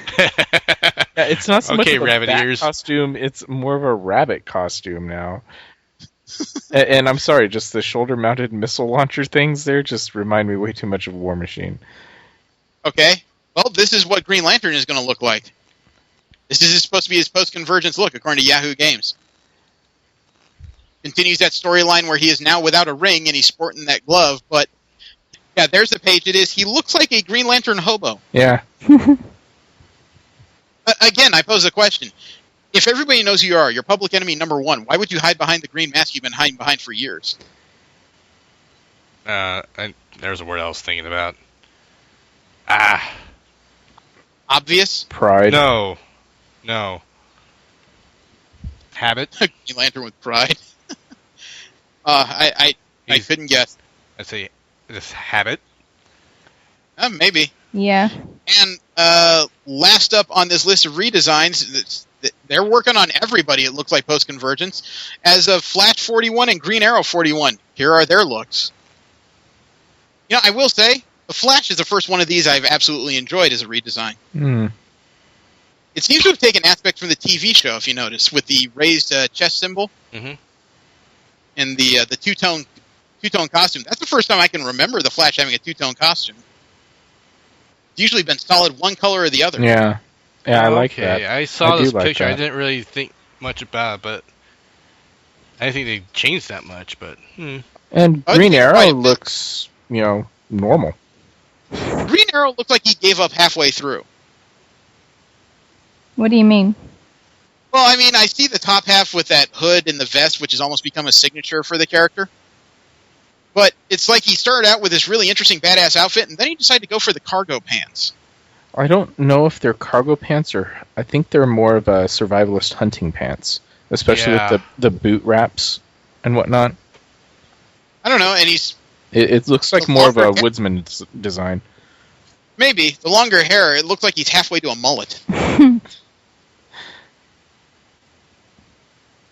I don't know. Like I said, the Flash is the only one of these redesigns I've liked. Like, absolutely. The Superman one is okay, but, still, when you have as many powers as Superman, it really doesn't matter what you dress like. All the same problem. The Bat armor, I'm fucking lost. I don't know.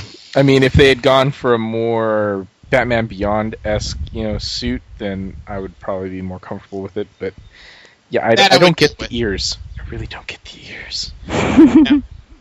Well, we'll move on to general comic book news, which does include some convention news. First off, we have the fact that the San Diego Symphony Orchestra has announced their Comic-Con lineup. Okay. The San Diego Symphony Orchestra is holding 2 Summer Pops concerts, one of which will feature music of Pokemon. They're calling it Symphonic Evolutions. And then they're also doing a filming of Star Trek Into Darkness in their outdoor atrium with orchestral accompaniment. Nice. Sounds fun. They've also announced that on Saturday, July 11th at Copley Symphony Hall, they're doing an orchestral showing of the music of Legend of Zelda. Yeah. They're calling it the Symphony of the Goddesses. You guys remember where Copley Symphony Hall was? No. Was that the one on the water? No, that's the Summer Pops. That's where the orchestra is usually based. Oh, okay. So, you mean to tell me every time we exited that building, you didn't look up? I try not to. Do you remember when we were staying at the Declan? Yeah. That's the only time I've been there, so yeah. Yeah, whenever we went street side, we had to go through the lobby and exit down this other building that we couldn't quite get through. Uh-huh. That's it. Oh. That's the Copley Symphony Hall. You guys really never looked at the title of the building as we were walking by it? No. I have. I just didn't commit to memory. So. Okay. Well, good news. I've already sent out some media fillers, or feelers, I should say. We've gotten invites to a couple of these concerts.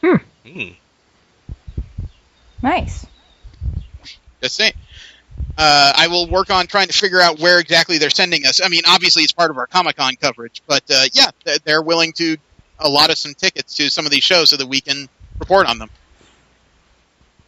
So it looks like we'll have plenty to do that weekend.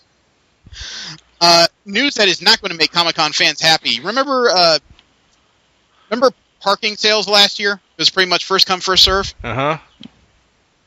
And parking at Comic-Con is important. You wouldn't think so, but Comic-Con parking at the convention center, if you get it from the sale, is about $15 a day.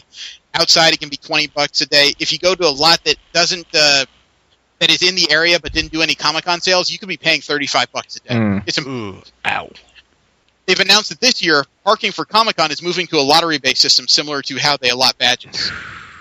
Oh boy. So it still matters how quickly. Well, what happens, V, is the way they did badges is probably very similar to what they're doing for parking. You'll be able to log into a virtual waiting room in about an hour before they close the door.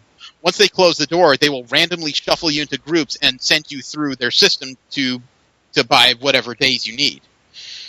That's to keep their website from choking and crashing, obviously. Right. Some people like it because it means things are always moving. Some people hate it because it significantly changes the odds of whether or not you can buy anything, based on a first come, first served basis. However, as we discussed 2 weeks ago, when it comes to the odds of getting anything for Comic-Con, there's always a ton more demand than there is availability. So I don't think there is a good answer on how to do it. Yeah. Especially since I still haven't heard any word on if they're going to be able to go forward with that upgrade. Well, they had to do something because last year, Ace Parking, the company in charge of selling the Comic-Con parking slots, they had to revamp their website to meet with increased demand for parking, and the system was met with glitches, possibly due to a DDoS attack during the time of the sale.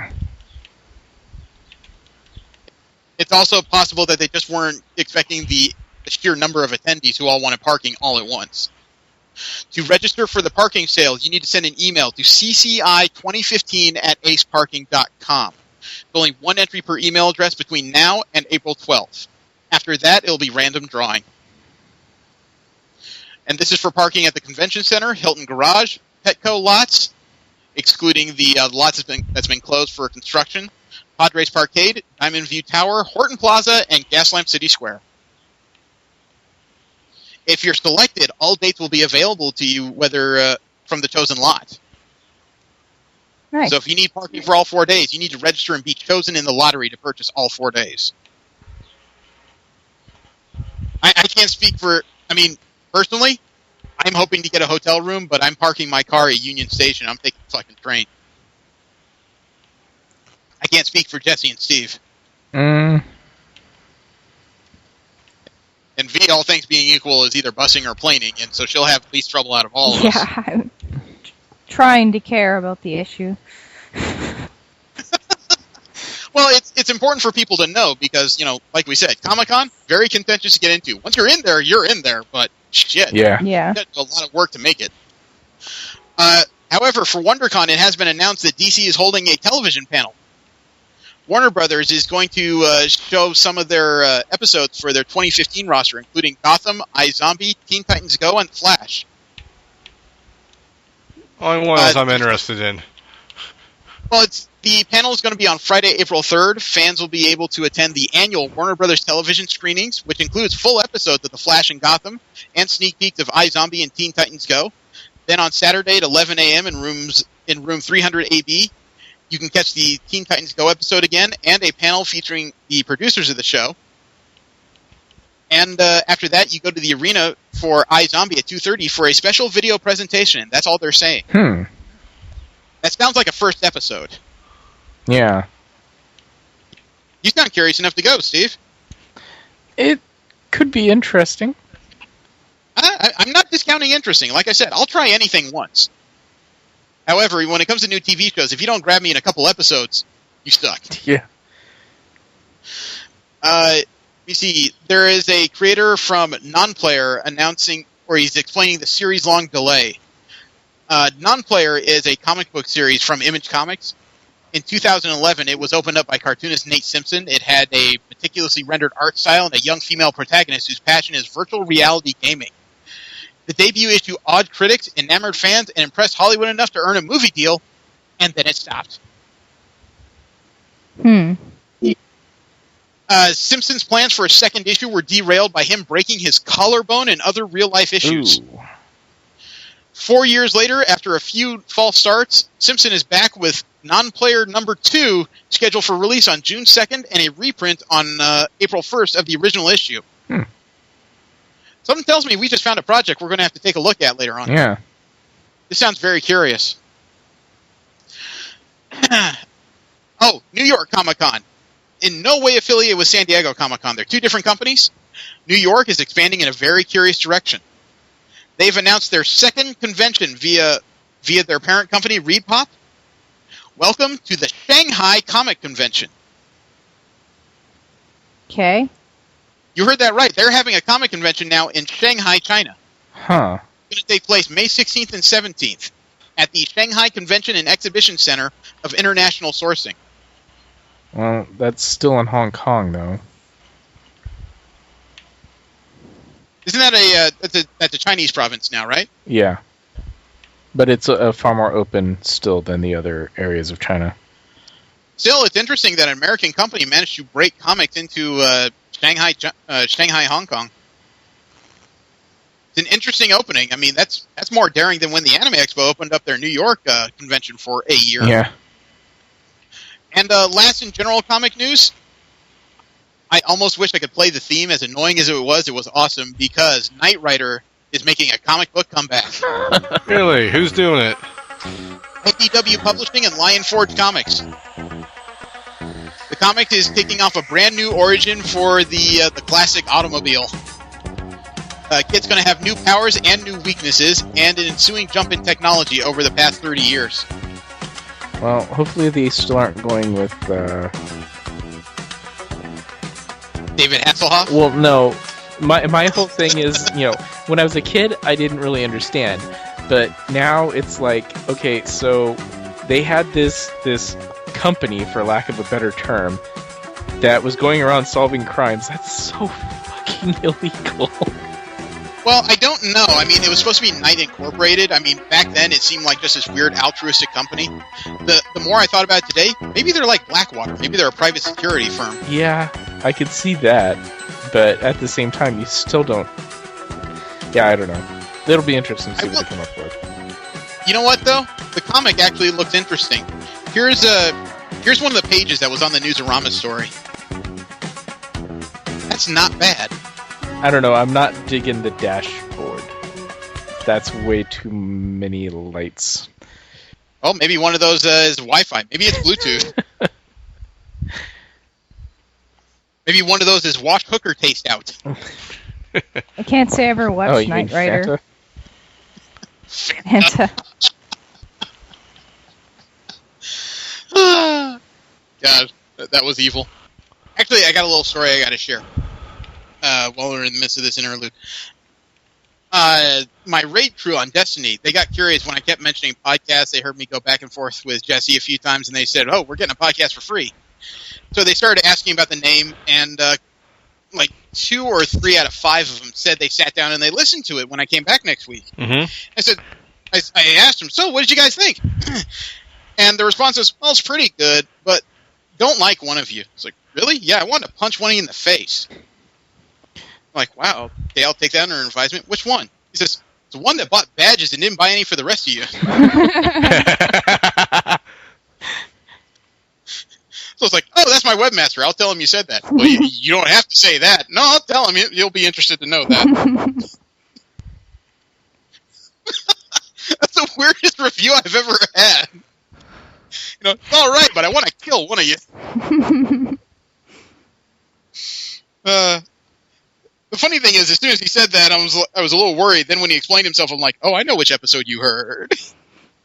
Well, from there, we will move on into anime and Japan news. We'll talk about the news from across the Pacific Ocean because we are anime fans, or at least we're 3 anime fans, and V will take what she can stomach.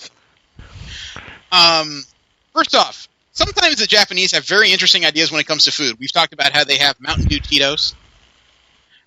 We talked about their soba in their soba donuts. And now we have burger stacks from Moss Burger. They're calling it the Moss Burger Tokyo Tower.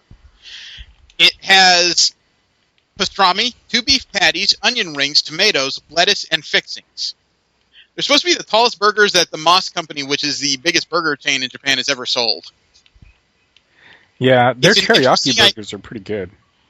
Well, it's an interesting idea. However, I can't picture putting this in my face. I sent you guys a link so you can take a look. That does not compute. Yeah, now Moss is short for Mountain Ocean Sea.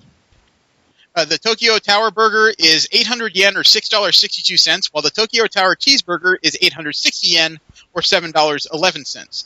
Another 60 yen for 2 slices of cheese. I will admit, that looks fucking delicious. But no way that's going to fit in my mouth. That is beyond me, man. You just squish it, and then you use a fork and knife. However... Or I had to study Shaggy from Scooby-Doo to figure out how he did it. Well, we've also seen examples of what Japanese promo art looks like for food, and then the reality is much less appetizing. Usually that's the other way around, or at least it was when I was there. Well, remember the pictures? I realize that, Oh and maybe, but at the same time, it's not like it's that much different here either. But I'm not saying it is, but I'd be scared to even look at this. However, Japanese have figured out several things that they can do with food or foodstuffs. They have created the first candy-powered rocket. Okay. Candy-powered rocket. Yes, a Japanese sweets maker, Uha Mikakuro, brought together experts from labs and universities to make a rocket that uses candy as fuel. Now, this looks like a toy-sized rocket, but it's proof of concept. They powered it with 20 Puto soft candies. The rocket successfully launched last week and reached an altitude of 248 meters, or 813 feet. Okay. What do you think that smells like as it takes off? Delicious? Possibly. I don't know. Most candy doesn't smell too good as it burns. This could be the first step in Willy Wonka's campaign to take over the world. Not only that, somebody on Kotaku put up a fact on how to get perfect Sailor Moon hair. Lots of hair gel.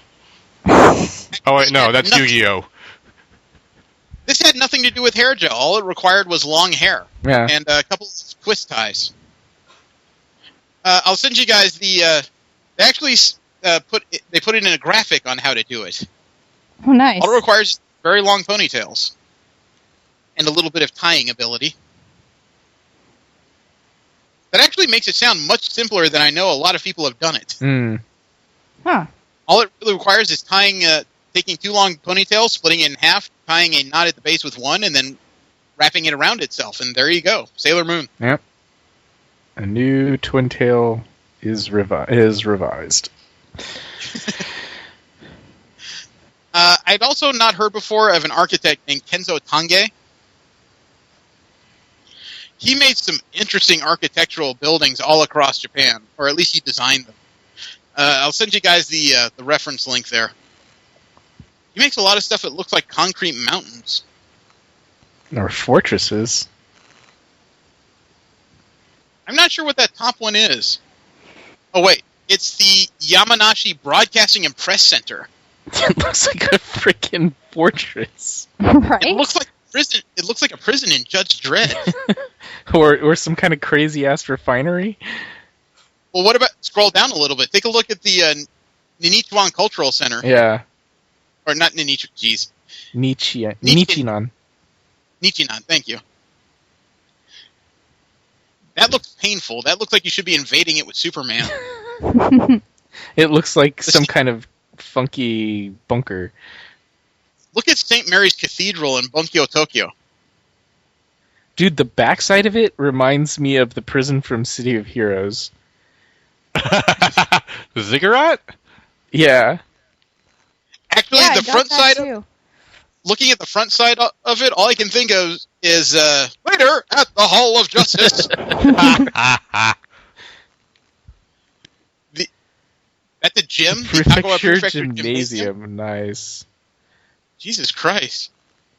Looks like something crashed and they just built something out of it. I like the Fuji broadcast. It looks kind of like the Ark crashed into the mountain. The Fuji Broadcast Center? Where'd you... Oh, it's the bottom. It's at the bottom, okay. Huh, with the steel orb? Yeah, I think that looks cool. It looked like somebody gave up midway through a game of Tetris. I'm not saying that to be denigrating. These are very curious buildings, but Jesus, these are really odd. The Shinjuku Park Tower looked like somebody started out with a military silo and then built around it. Man, he made some really curious stuff. But we'll bounce on from there because we can spend an hour making fun of buildings for no reason. There is a manga out called One Punch Man. Yes, love that. Oh, that's hilarious. Do you? Yes, it is highly amusing. Well, you're going to be very busy then because they've just announced that they are making an anime adaptation of One Punch Man. Well, considering that they have One Punch Man 1 out, which was the original author doing his own art, which was horrible, but had a lot more content than the actual One Punch Man manga with the good art, then they have plenty to go off of, so the anime should be pretty successful. Oh, I couldn't even guess. I haven't read One Punch Man. It's rather amusing. It's basically about this guy that has so much power that any person that he fights is taken out in one hit. And, Superman. Well, but here's the thing. They take it from the standpoint of, what does that feel like? This guy is so bored because there's no challenge. And but yet he becomes a superhero and gains a disciple and all this other thing. But he's got this very laid back, normal type personality until something happens and he has to kick it into high gear. But even then, he doesn't really try because it's just not necessary. He's encountered 2 people so far that have not gone down in one punch, and he didn't even really have to get serious. It was just like, oh, I can kick the power level up just a tad. Bam. Oh crap, he's Goku too. In a way. Actually, I'm gonna give you guys an exclusive right now. I'm gonna start a new legend on this show. Chuck Norris is so tough, he can take 3 punches from One Punch Man. Last up in anime and Japan news, there is an animator named Henry Thurlow. He hails from New York, but he's living in Tokyo right now, working as an animator for Studio Pierrot. Okay. That is kind of a nerdy dream for a lot of people, you know? Mm. However, the way he tells it, no. Really? No, it's not. Yeah. Let's see. According to him, when he was asked about the pay, he said, quote, "The pay/hours change depending on who you are and what your job is. The best position, which only the best of the best can manage, is freelance Ganga Man, aka freelance keyframe animator. You can demand your own prices and actually take time off after a project if you want. For everyone else, and definitely in-between artists like me, it's as bad as the rumors. I worked at a slave labor in-between studio called Nakamura Pro for 8 months before moving on to Pierrot, which is where I am now. At Nakamura Pro, we were paid $1 per drawing, meaning you earn between $2 and $25 per day. At Pierrot, it's way better, but still pretty bad. One drawing equals $2 to $4. So on any given day, I can earn about $40. Horrible by anyone's standards. But if you want to work on cool anime, there's not much choice. Wow. Each month at Pierrot, I earn about $1,000. Each month in my previous slave labor studio, I earned about $300 per month, unquote. Whoa. Wow. That's insane. Yeah. Well, I mean, they even asked him if anime studios are opposed to hiring foreigners. I mean, after all, he's the round eye in this equation. He said, quote, "Most of these studios have never even had a single foreigner work for them in the past. So less than being opposed to foreigners, I think they just assume, hey, wait, if we hire a foreigner, won't we have to worry about language barriers and supporting their visa, etc.? Seems like a hassle. Let's not even have them in for an interview in the first place," unquote. Yeah, sounds about right. So being an animator in Japan sounds terrible. Well, it kind of makes me wonder. I mean, what is the industry standard? What is, and then compared to doing the manga and stuff like that, what do they make? It's a pretty unexplored field as far as it goes. Well, he couldn't speak to that because he was only an animator. Right, but that's what I'm saying is that, obviously being an animator, unless you're one of these top guys, isn't any fun. But I mean, when you really think about it, a comic book artist, a mangaka, what is it really worth going into that, with high expectations? I would assume not. It seems like kind of a running gag that mangaka and animators are not well-off individuals in any stretch. Yeah, unless you get really popular. You become the guy that makes Naruto or Bleach or One Piece. You can kind of pave your own way, but as long as that series is running anyway. Yeah. But it would probably be a lot easier to get another series published afterwards, just going off of your name. Still makes me wonder, though, now that we've heard how much they pay the animators, I would like to know where the $60 per Blu-ray set of Sword Art Online is going. Production. Yeah. I mean, that's what it is. I'm more worried that's just some suit sitting back smoking dollar bills for all I know. Yeah. We'll move into nerd interest news. We'll talk about those nerdy projects that aren't necessarily comic book related, but still strike a chord with us. First one I do need to mention is that Sir Terry Pratchett, author of the Discworld series, unfortunately passed away last week. Yeah, I heard about that. He died earlier on Thursday, which would be March 12th, at the age of 66. Rest in peace. Yeah. According to the details on PSJM, quote, Terry passed away in his home with his cat sleeping on his bed, surrounded by his family on March 12, 2015. Diagnosed with PCA, or posterior cortical atrophy, in 2007, he battled the progressive disease with his trademark determination and creativity, and continued to write. He completed his last book, a new Discworld novel, in the summer of 2014, before succumbing to the final stages of the disease. We ask that the family are left undisturbed at this distressing time, unquote. Such a shame. Yeah. He's pretty young in the grand scheme of things. Yeah. Yeah. Now that I've brought down the room. There is a new type of, I guess you could say, festival that's moving cross-country. You guys heard of the Lantern Fest? No. No. Okay, they are having Lantern Fest at different locations around the country. Tulsa, Oklahoma, Colorado Springs, Colorado, Grand Rapids, Colorado, Gastonia, North Carolina, Spokane, Washington, Reno, Nevada, Portland, Oregon, Olympia, I believe that's Washington, Yeah. Portland, Oregon again, Reno, Nevada again, Grand Rapids again, and they just announced that they're going to do something in Orange County, California as well. What it is literally a lantern fest. They will give you a small paper lantern and crayons to decorate it with, as well as a small heat source that'll be used to lift the lantern. Okay. All right. So Lantern. it is what I thought it was. All right. Yeah. With your registration, you'll even be given a s'mores kit with enough supplies to make 3 s'mores. Individuals ages 15 and under are free, but must check in at the event and have a waiver signed by a parent or legal guardian. Early bird registration is only $25. Regular registration is $35. Day of registration is $40 for the event. I can't say who would be interested in it, but it must be one of those things that probably needs to be experienced once, just how serene it could be. Unless, of course, people are decorating them with middle fingers and a bunch of stupid shit on the lanterns. Yeah, I would imagine they... But, of course, once the lights go up and they're all flying up there, you couldn't even see that. I hope not. There's a little bit of celestial news. NASA has findings that suggest Mars had a giant ocean on it at some point. I did read about that. Oh, I had not, actually. Yeah. Researchers led by planetary scientist Geronimo Villanueva used a powerful ground-based telescope to measure water signatures in Mars' atmosphere, and the team presented its findings in this week's Science magazine.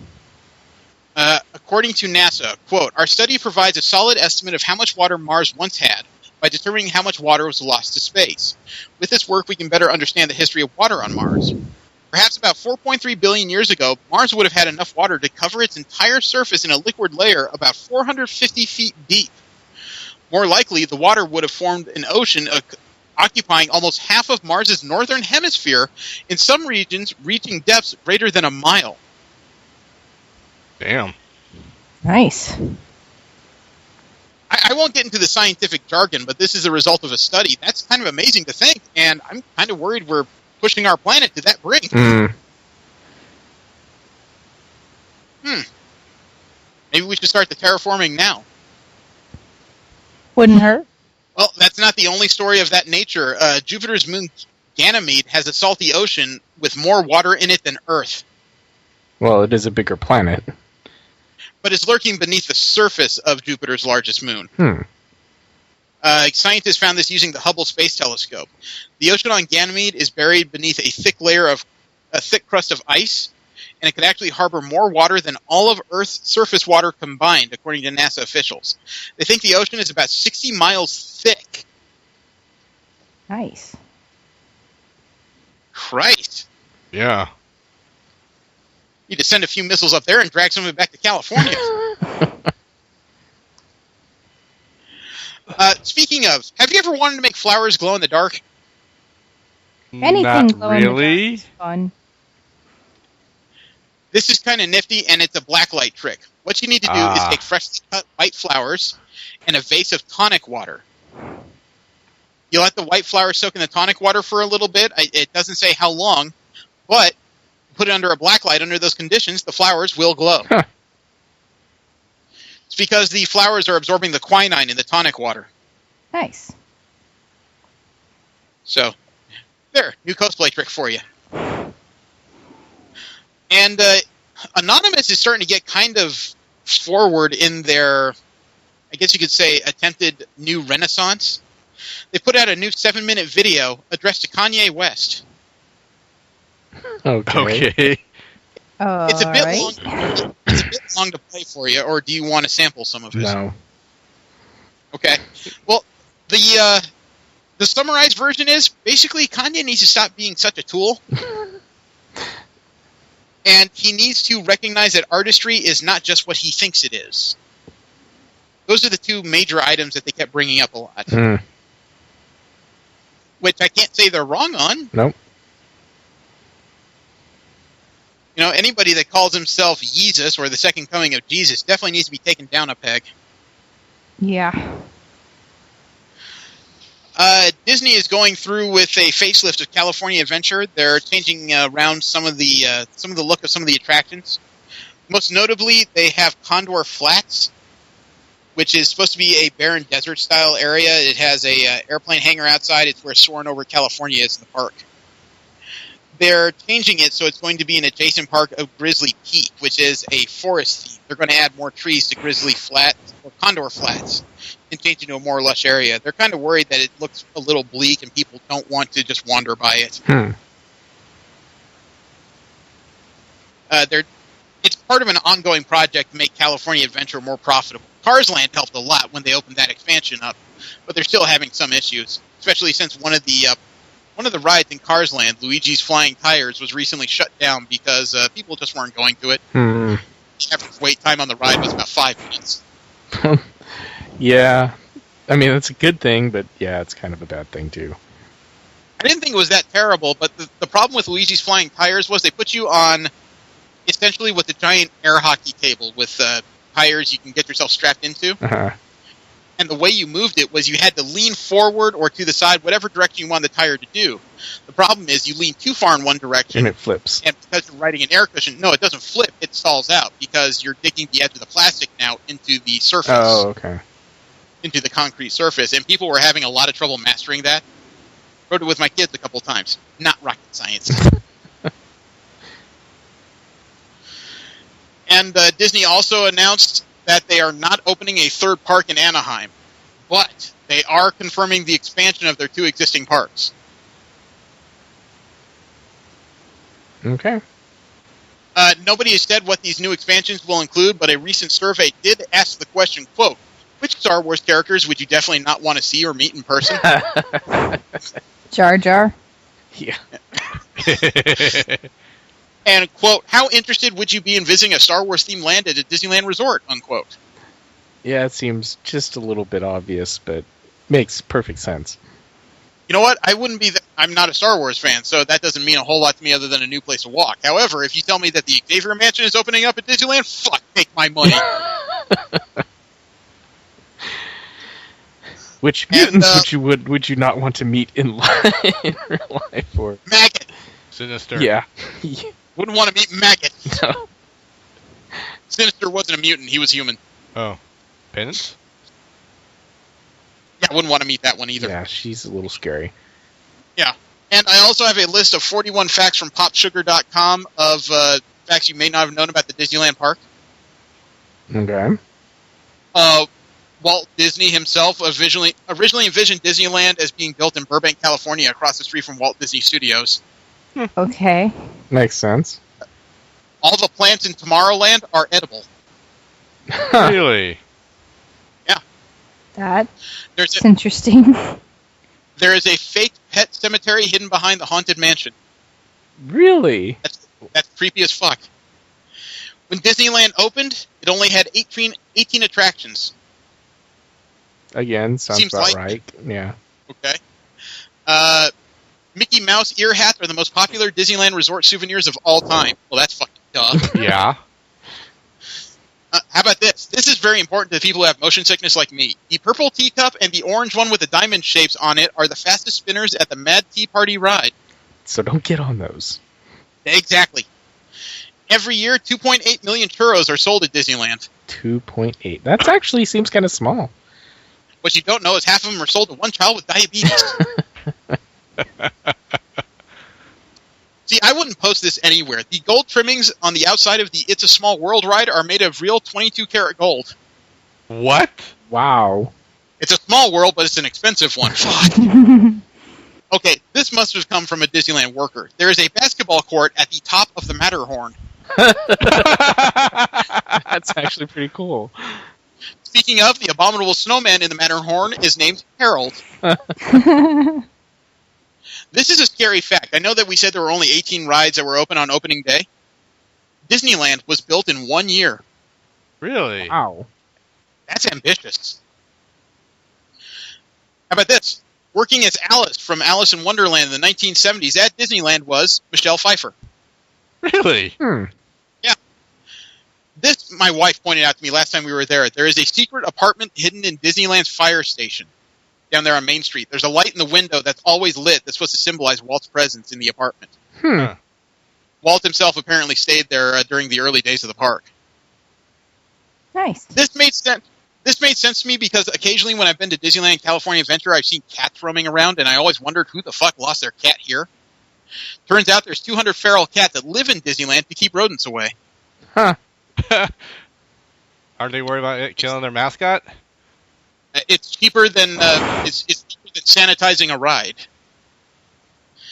In 1959, when it opened, Disneyland Monorail was the first daily operating monorail in the Western Hemisphere. Right. Okay, the water features in Disneyland are green or brown to hide the vehicle tracks and filtration systems. Okay. So no, It's a Small World is not filled with algae. This is something you know if you paid attention. The Haunted Mansion has 999 ghosts in it. Interesting. Remember the spiel at the end was "Don't become 1,000." Right. This is kind of funny. Employees were not allowed to grow mustaches until 2000. Huh. I wonder why. I thought Walt Disney had a mustache. Well, he wasn't an employee. He was an owner. Yeah, but I'm just... He was possessive of mustaches? Yeah. Maybe it was equal opportunity. If women can't grow it, neither will you. Pirates of the Caribbean originally wasn't supposed to be a ride. It was supposed to be a walkthrough attraction. Huh. I'm definitely glad they made it a ride. Oh yeah, this one threw me. It's fact number 20 on this list of, I think, 41 facts about Disneyland you may not know.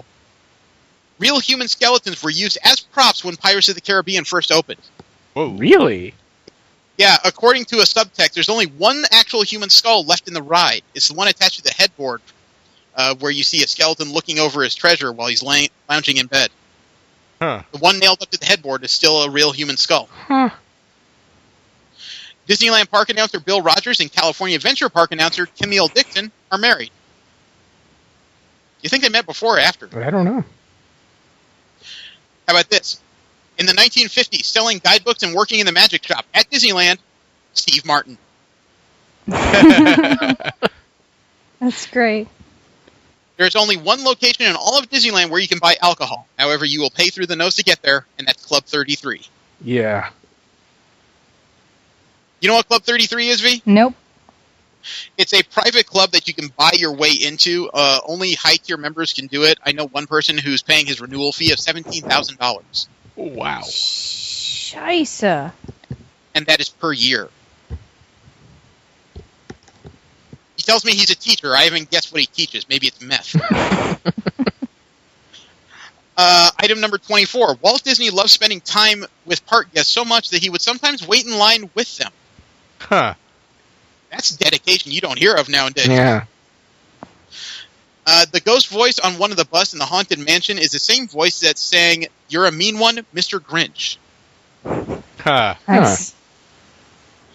In 1995, there was a time capsule buried in Sleeping Beauty's castle.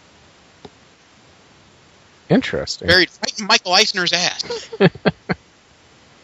It's actually going to be opened on Disney's 80th anniversary, July 17th, 2035. Item number 27, the first few years the park was open, it was closed Mondays and Tuesdays over the off-season. And when the park first opened, it cost you a whopping $3.50 to get in. $3. Well, how much was that at the comic time? cost a dime, so... I have no idea. It was probably still somewhat expensive. Item 29, Walt Disney wanted to build a theme park after taking his daughters to a merry-go-round. I think that is one of the first things they had there.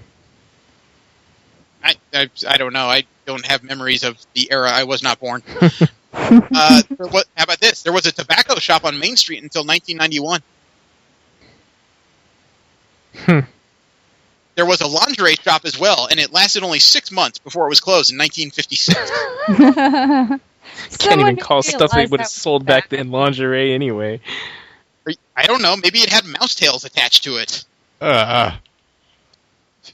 The drawbridge on Sleeping Beauty's castle is real and can be raised or lowered.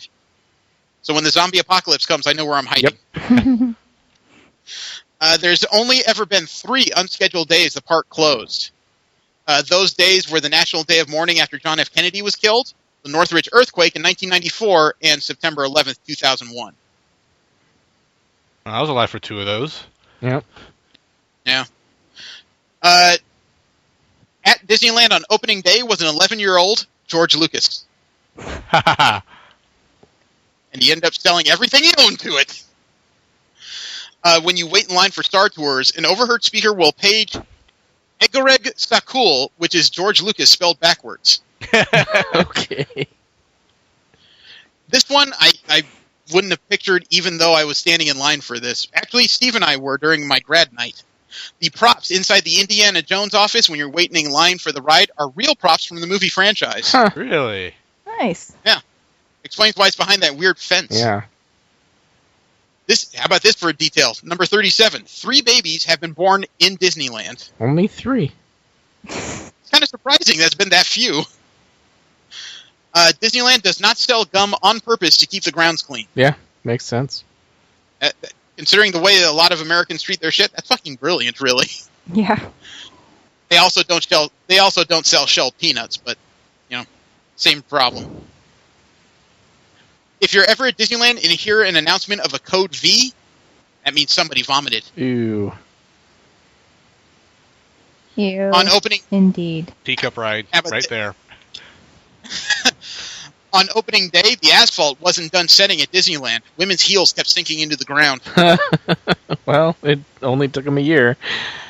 And this final item on 41 facts you may not know about Disneyland. For many years, anyone was able to own a piece of Disneyland by buying a brick for $150. Those bricks are on the path right outside the ticket entrance. Huh.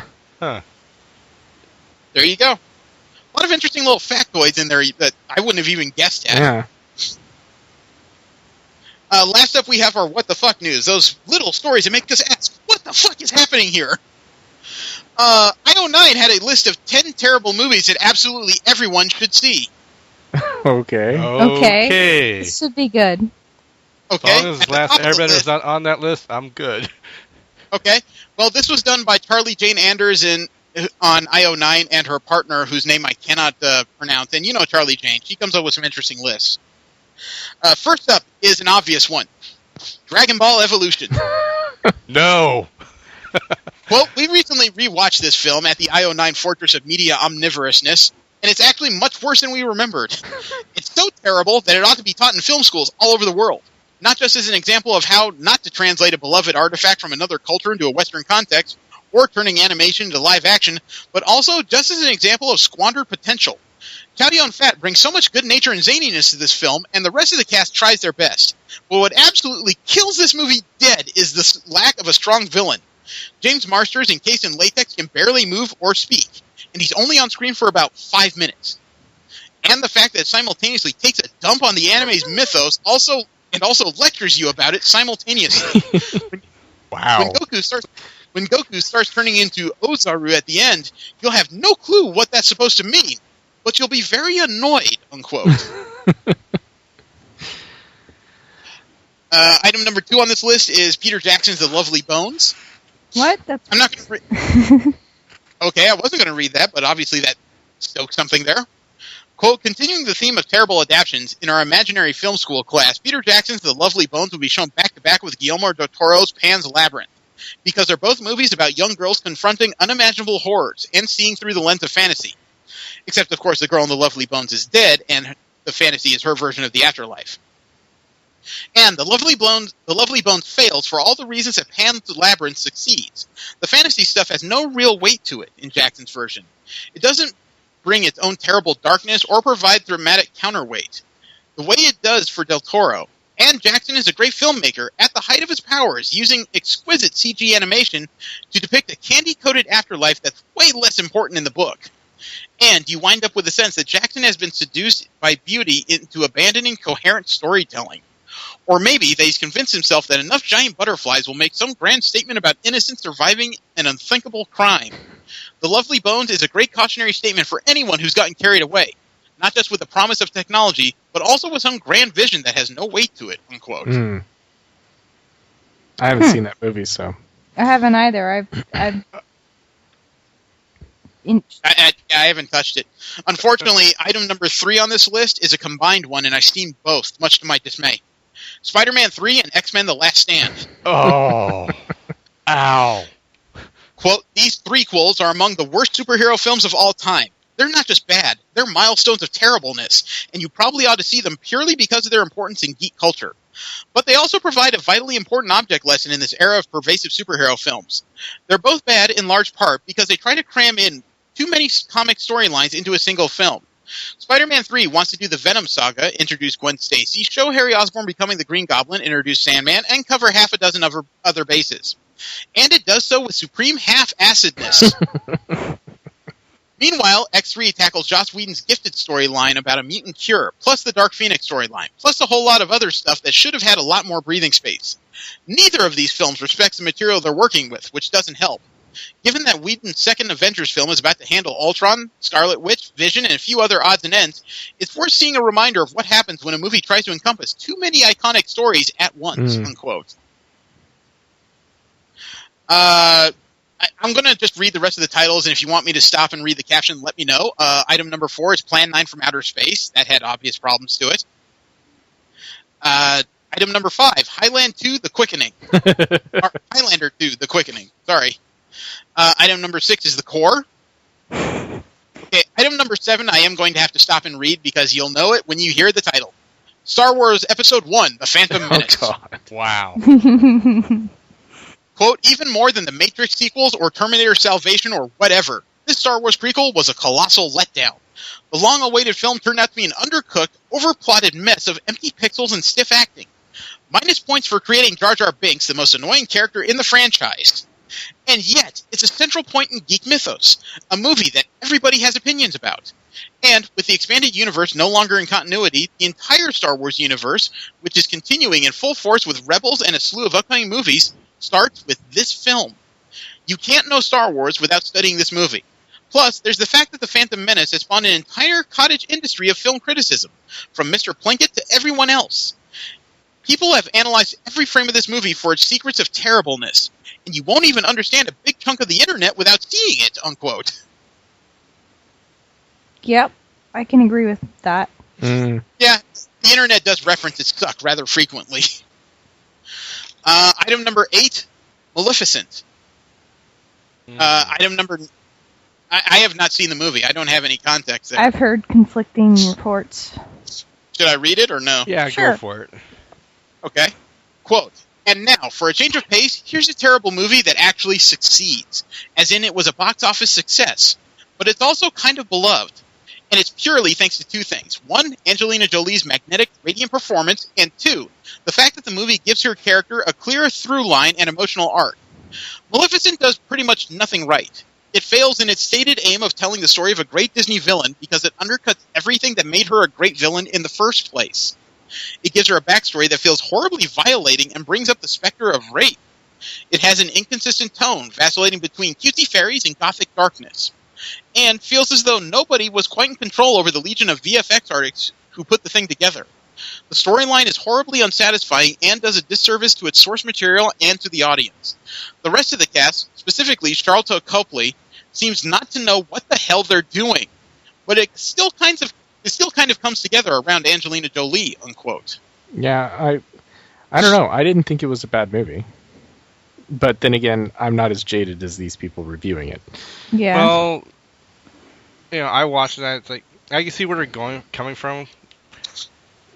I enjoyed it for what it was, but it's nothing to write home about. Well, I have no context. And the last two movies on this list of 10 terrible movies that absolutely everyone should see are two movies I've rewatched horribly because I like popcorn munchers.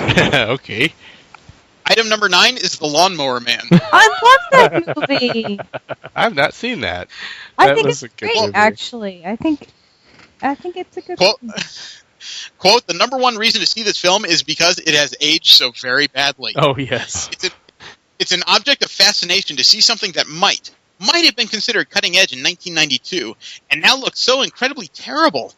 This is a thriller about a scientist who decides to enhance his groundskeeper's intelligence with virtual reality tech and some choice drugs, very loosely based on a Stephen King novel. Its story makes no sense, and its special effects are laughable today, making it the anti-Terminator 2 as a showcase of early CGI. So for one thing, Lawnmower Man is an object lesson in the dangers inherent in relying too heavily on cutting-edge technology as a replacement for storytelling, instead of leveraging the tech in the service of great stories and characters. But it's also a fascinating glimpse of early movie CGI, which is so fake-looking and disturbingly weird that it becomes a different kind of art form. Much in the same way that 1990 CG space battles are beautiful, there's a weird beauty to this movie's dated effects and cyber storytelling. It's very much of its time, and it shows us how we got to where we are now, unquote. Interesting. I'd still watch it if it came up. I still like the movie. Like, I genuinely liked the movie. I didn't say I hated the movie. These are just opinions after all. The last movie on this list I have watched several times, and because it has several things in it I like as a bad movie. Maximum Overdrive. You guys ever seen that? No, but I've heard of it. Sounds familiar. What? Say it again. Well, I'm pretty sure it involves cars. Maximum Overdrive. It starred God, what's his name? Emilio Estevez. Was that the one where the cars start coming to life? Yes, where every machine was coming to life. Yes. God, that was a horrible movie. Quote, Stephen King might just be the most film genre author of all time, but this is his directional debut, showing us just how King thinks his world should be filmed. As Road Trippers explained, for all the terrible acting and terrible directing, you still can't help but love this movie. Maximum Overdrive has all the big explosions, deranged scenes, AC/DC tunes, and variety of vehicles to redeem it from its lack of, everything else. King's adaptation of his short story Truckers. This gem is all about the inanimate objects becoming murderously sentient after the Earth passes through the tail of a comet. It makes no sense. And given how much King dominates pop culture nowadays, it's worth watching just to see how his horror sensibilities translate to the screen when he's adapting them himself, and why he fails where a number of others have succeeded, unquote. Is this the one with the truck with the Green Goblin? The Green Goblin's head, yes. yeah. Okay. Yes. Like I said, that and Lawnmower Man, if it comes up on cable, I'll watch it. Charlie Jane Anders also had another list. The worst superhero movies of all time. Really. She had a bunch of obvious ones on here. She had X-Men Origins Wolverine, Fantastic Four, Rise of the Silver Surfer, Elektra, X3 The Last Stand, Spider-Man 3, Catwoman, The Spirit, Superman 4, The Quest for Peace, Captain America. Wait, what? Probably one back in the 60s? No, the one in the 90s. Really? Oh. Okay. Yeah, well, quote, I actually have a soft spot for this one. It's made by low-budget auteur Albert Pyun, working with way too few resources. And it stars J.D. Salinger's son as Cap. The whole movie is on Hulu. It's pretty cheesy and low-budget, and the Red Skull is especially ridiculous-looking, and mostly pretty comical when he asks Cap for English lessons while beating him up. The film was reportedly a very troubled production with lots of problems, but the basic story is also pretty terrible, with Cap waking up in the 1990s about halfway through and discovering that the Red Skull has teamed up with the military-industrial complex to oppose environmentalism. And the Red Skull also killed JFK and MLK, among others, unquote. Also on this list was Batman and Robin, Supergirl, Yep. and Super Babies, Baby Geniuses 2. Super babies? Don't ask. Was Green Lantern on that list anywhere? Surprisingly, no. Yeah, were there any captions you want me to read from the prior films? I think they're mostly all self-explanatory. Yeah. Okay, well, we have 12 Facebook burns you'll be glad didn't happen to you from collegehumor.com. The first one says that somebody posted on Facebook, I just ate a fish taco. It reminded me of you. And the response was, what a coincidence. I just ordered a pizza and it came in 20 seconds. Thought of you. Somebody else posted their Facebook, it would be much easier to do jumping jacks if my dick weren't hitting me in the face. And the response was, I didn't know you were only 3 inches tall. Another person identified as Andrew posted on their Facebook, I tried blowing glass for the first time last night. I needed more practice for sure, but it was cool. And the response was, you misspelled guys.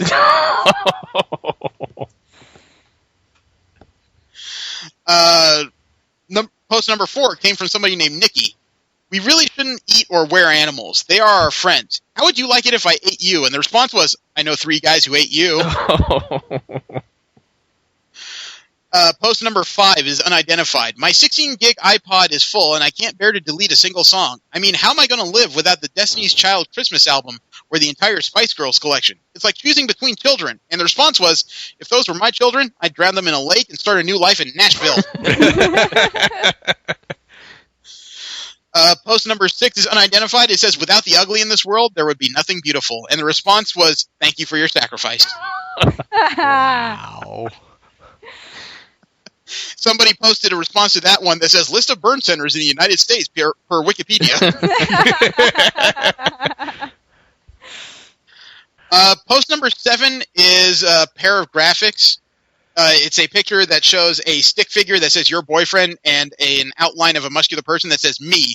The response to that was by somebody named Clive that says, so in other words, the boyfriend is a cool guy looking decent and well-mannered, while you are a steroid-fed douchebag looking like he's trying too hard to show off?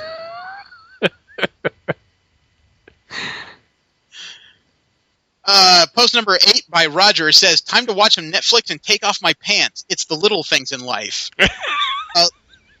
Lindsay decided to respond and said, you see the little things in life a lot when you take off your pants. And it started a conversation. Somebody else said, I've heard that about him.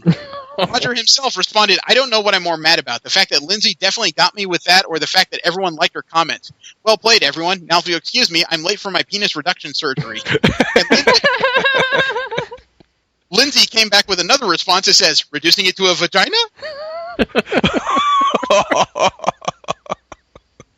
2 birds in 1 post. That might be a record. Somebody unknown for post number 9 said, what's on your mind? And the response was, penis. The original responder responded to that, and here's the burn. I didn't say what's in your mouth. Let's see. Somebody on Facebook just laughed out loud at the drama you started, and somebody responded with, your status updates are always so angry or mean. I didn't know you were such an angry person. And the original responder said, your status updates are always song lyrics. I didn't know you were a radio. Okay. Post number 11, Julia says, I lost 2 pounds this week. Progress, motherfucker. This is progress. And Michael said, what, did you take off your makeup? Oh. And the last on this list of 12 burns according to College Humor from Facebook, Andy posted, when I die, I want my epitaph to read, mistakes were made. And Evan says, wasn't that already on your birth certificate? Oh.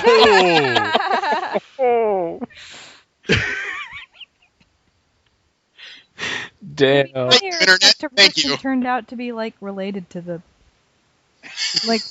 mother or something. That'd be horrible. Well, here's a positive what the fuck. There's a New York comic store chain called Midtown Comics. They occasionally get exclusive variant covers to specific issues. And as they were working, somebody stopped by to buy a copy of their Star Wars related comics.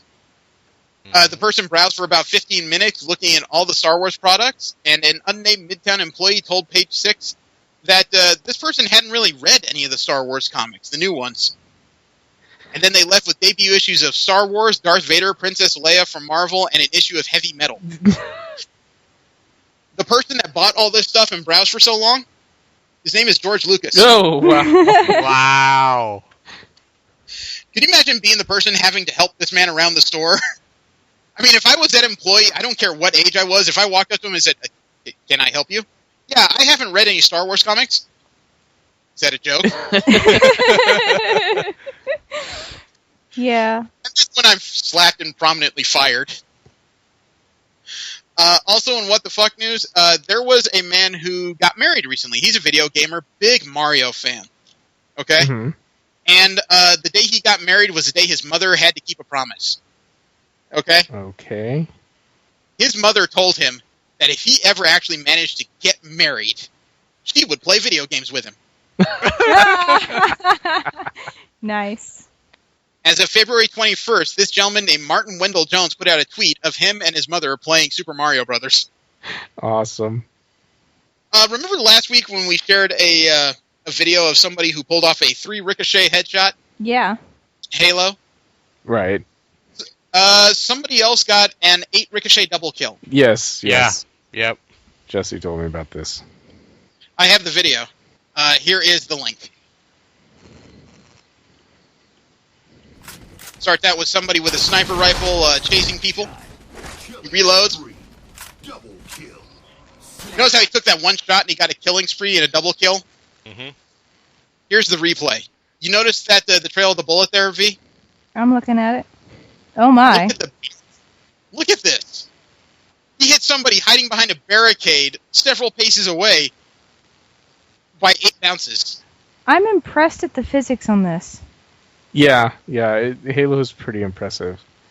Is this real physics or is this just... No, okay. This is complete. That's game physics. Okay. But still, there's one guy who managed to snipe himself by accidentally bouncing it off the moon. The sun. Or, yeah, some planetary or celestial object up in the sky. I seen one where the guy got a headshot suicide. Killed the guy he was shooting at, but the bullet ricocheted back at himself in the head. Well, further off in What the Fuck News, people have been told to stop throwing pizzas on a roof. What? Oh, I've seen this article. There's an infamous scene in an episode of Breaking Bad where Walter White is trying to reconcile with his family. He brought pizza. His wife wouldn't let him in the door, so as he was stomping away, he got mad and tossed the pizza, and it ended up on the roof. Unfortunately, the house that this occurred in actually exists in New Mexico, and people keep recreating the scene. The Breaking Bad creator, Vince Gilligan himself, has put out a message that is asking people not to recreate the scene and stop tossing pizza on the roof. That's terrible, isn't it? I'm amused. He actually said, quote, "Let me tell you, there's nothing original or funny or cool about throwing pizza on this lady's roof. It's just not funny. It's been done before. You are not the first.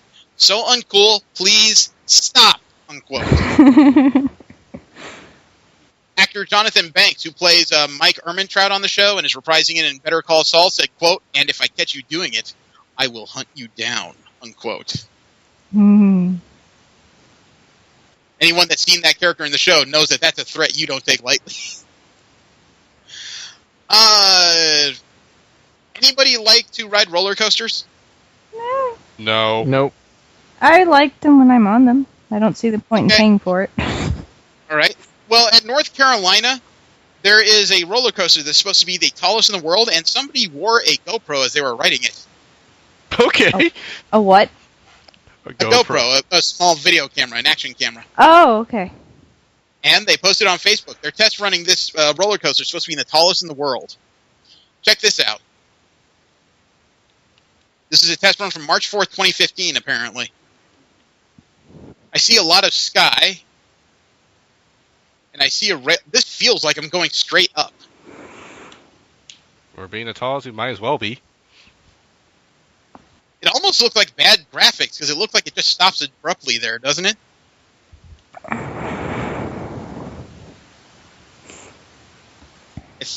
I hope that's a curve and not just a fall off. Okay, there's the curve. And it goes over pretty... There's the ground. Coming up fast. Holy shit, that's a deep dive. This is setting off like minor amounts of my motion sickness just looking at it. This probably set off my fear of heights. Wow. I'm not afraid of these things. I am. I don't like losing my lunch, so I don't ride them. Yeah. I'm not afraid of it, but I do get motion sickness very easily. Yeah, besides which, I've lost weight, meaning I'm down to 255, and rhinos don't fly. I just often feel like I'm going to fly out of their safety seats. Well, that's because you don't weigh anything. You need to get you some pizza and ground you. That is amazing, though. Just looking at that is awe-inspiring. That first drop. Holy shit, man. I wonder if you have to do that once per rotation or if they give you like 2 loops.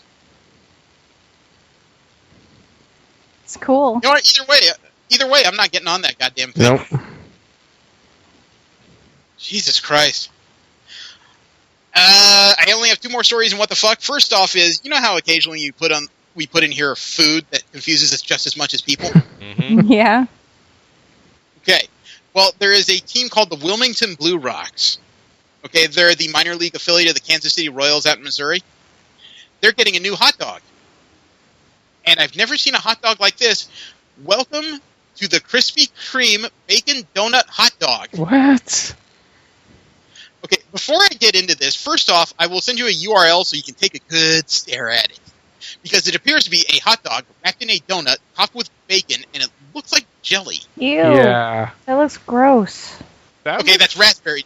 Kind of good, actually. Oh, this is stunningly horrible. Okay, it is a hot dog. It is a hot dog wrapped in a donut, topped with bacon and raspberry jelly.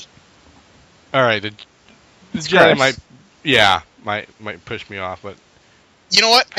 Every time I talk about this thing, I hear this sound, and I think is the amount of salt in my bloodstream just doubling by itself by the thought of this thing. It's found another heart stopper. That's not a heart stopper, dude. That's 3 deaths on a cat.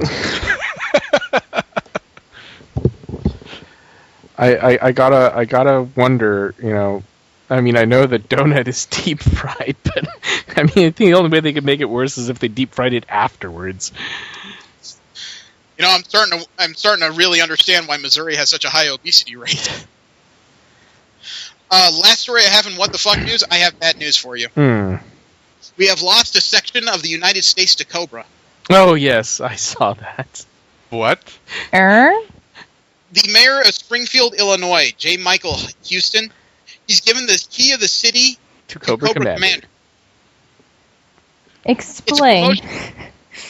Well, it turns out that in Indiana, there's an upcoming convention called JoeCon. You could guess what happens there. Yeah. It's a G.I. Joe Collectors Convention. It's going to be held in Springfield April 9th through the 12th, next month. But as part of advertising for the convention, the mayor handed over the key to the city to Cobra Commander. That's funny. It was a pretty well done costume, too. Springfield has actually ended up in the lore of G.I. Joe. In the cartoon, there was an original episode where Cobra filled the entire town with secret agents in disguise and used the town to try and trick Shipwreck into thinking he wasn't a member of G.I. Joe. Yeah. Right, I remember that. That was a trippy episode. That was creepy as hell. Yeah, and he also watched his fake wife and child melt before his eyes. Yeah. Let's just hope the mayor of Springfield didn't melt after he handed over that key. Okay, because our interview for this week accidentally fell through, I got a couple topics of discussion. Depending on how long they run, we'll do one or both of them. Okay. All right. Okay, now, it's been well established that Jesse, Steve, and myself are anime fans. Mm-hmm. V is not what I categorize as an anime fan, but she'll watch something that entertains her. She's made that pretty clear. Yep. Okay. Now, this is going on as a debate amongst adolescents of all kinds for as long as I've been in this hobby. as well as people in general. And I want you guys to define it for me, one at a time. What is anime? Animation done in Japan. Okay. And Steve, for the Japanese audience. All right. Steve, what is your definition of anime? Well, I need a clarification. Are we talking about anime or are we talking about Japanese anime? We're talking about anime. What is your definition of anime? When you hear that word, what is your definition? Something that's animated. Okay. V, what is your definition of anime? It would probably be something that's animated that comes from Japan. Okay. Now, can we agree that the pop culture definition of anime is generally Japanese animated features? Yes. Whether it's series or movies. Yeah. Yeah. Okay. There are Facebook groups dedicated to this that says that anime is not cartoons. There have been conversations on message boards talking about the differences between anime and cartoons, right? Mm-hmm. I suppose. Oh my God! I get it. I've seen some of these discussions, and I try to stay away from them. Yeah, I've given them not a single thought. Okay, because I've always thought of anime myself as, during my younger years, I thought anime was expanded storytelling from Japan. In my later years, and currently, I think of anime as nothing more than cartoons. That's the way I see it. Yeah. They are just goddamn cartoons. Pretty much. I mean, yeah, but the thing is, there are things that are cartoons or are animated that aren't anime. Like Archer and the Venture Brothers are definitely not anime as far as my brain is concerned. For my definition, they would be. Yeah, so for me, it's different. The term anime is pretty much Japan. It's a shortening of animation for animation in Japan. Right. Mm-hmm. Okay. The reason why I brought this up is because I read an article on Kotaku that opened my eyes in a few respects. Okay. Okay. Here, I'll send you a URL to a DVD cover in Japan. Take a look at this. It's a DVD called Antique Anime Collection. Ah. Now, the reason why you hear these curious sounds is because on the cover of this DVD titled Antique Anime Collection is Betty Boop, Daffy Duck, and Bugs Bunny. Yep. According to the article, the word anime is kind of a Japanese slur. They don't think much of animated features, but anime has also been alluded to characters like Betty Boop, Bimbo the dog from Fleischer cartoons, Donald Duck, Mickey Mouse. They even have a copy of a cover to a DVD called Anime Volume 8 of Tom and Jerry. Now, that isn't to say anime couldn't be applied to Japanese features, obviously, but the term, according to the people who coined it, is much more general than I had actually thought. It makes sense. It's much closer to the philosophy I have now of anime is just cartoons. Yeah. Yeah. And that appears to be what it means in Japan as well. It's just cartoons. The problem is, though, we could present as many facts and as many covers to American cartoons with anime titles in them as we want. There's still a ton of people out there that would say, well, that's not anime. Right. Of course, there are all the little round-eyed children dressed up as Yu-Gi-Oh! At the conventions. And I think that's why I associate... Well, I mean, when you get right down to it, it serves the same niche as it does here in America. We have Saturday morning cartoons and Sunday morning cartoons. They do the same thing in Japan, and it's called anime. Then now we have our night cartoons, Adult Swim and things like that. They do the same thing in Japan. I mean, it's just it is what it is. That's why whenever I think of something that's anime is to me just something animated. Now, if you say Japanese animation or Japanese anime, then that's specifically for the Japan region. But to me, anime has always just been something that's animated. Well, the story came out of Kotaku, and it was written by Brian Ashcraft. We've read a few of his stories because they tend to be in-depth on some cultural items. He said in 2 paragraphs in this story, quote, "Case in point, anime. The word itself isn't that old. Initially, only people in the animation business use the word animation in Japan. The general public used different words for the Japanese cartoons that appeared in movie theaters and on television. As website Gogen explains, there was an awkward manga eiga, or manga movie, or the equally awkward terebi manga, or TV manga. There was doga, which literally means moving image. All of these words referred to what we today call anime, but none of them really stuck. The word manga, of course, now refers to what would be called comic books or even graphic novels in English. Mm-hmm. In Japan, there's a long, proud tradition of popular manga finding further success once animated. It wasn't until the 1970s that the word anime first began catching on in Japan. It was also around that time that the otaku fandom as we know it today really started to come into its own. This is not by coincidence. By the 1980s, anime was widely used in Japan to refer to, well, anime. But the word is also retroactively used to refer to works created and broadcast before the term was in popular use. Take Astro Boy. The character and his look, with those giant eyes, were later used to help define the term anime long after the show originally aired in the early 1960s, unquote. Mm. So anime is a tagline that's been applied retroactively to series that came before its terminology. Now, it isn't to say that anime didn't influence American cartoons at all. I mean, the designs that Osamu Tezuka used in Astro Boy, you can almost see a correlation to some of the stuff in Betty Boop and Bimbo the Dog. The same kind of large, expressive eyes. Mm-hmm.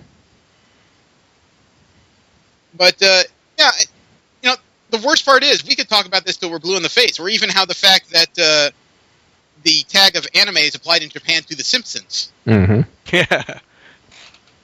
And even in the Japanese wiki, it very clearly refers to the show as an anime, though an American anime. Yep. So to them, anime isn't even a word that's really applied to just Japanese animations. It's just animated stuff. Which means technically, Disney's been producing anime since the 60s. Yeah, pretty much. It's true. You know, and that's the part that kind of blew my mind, is just, I know that my feeling has been for a while that anime is just cartoons. It's just weird to see it put into context. Yeah. I always thought I was just being old. So, you know, next time somebody asks you what your favorite anime is, say Tom and Jerry. Really blow their mind. Man, I totally see me doing that. I would do it too, except I don't want to get into a fight. Well, and I didn't really like Tom and Jerry that much. I'll do it. I love Tom and Jerry. Me too. The old-fashioned ones, too, with the frying pan and the revolver. Those tunes. Okay, the other item up for discussion today. What do you think? Do you think booth babes are positive or negative when it comes to advertising?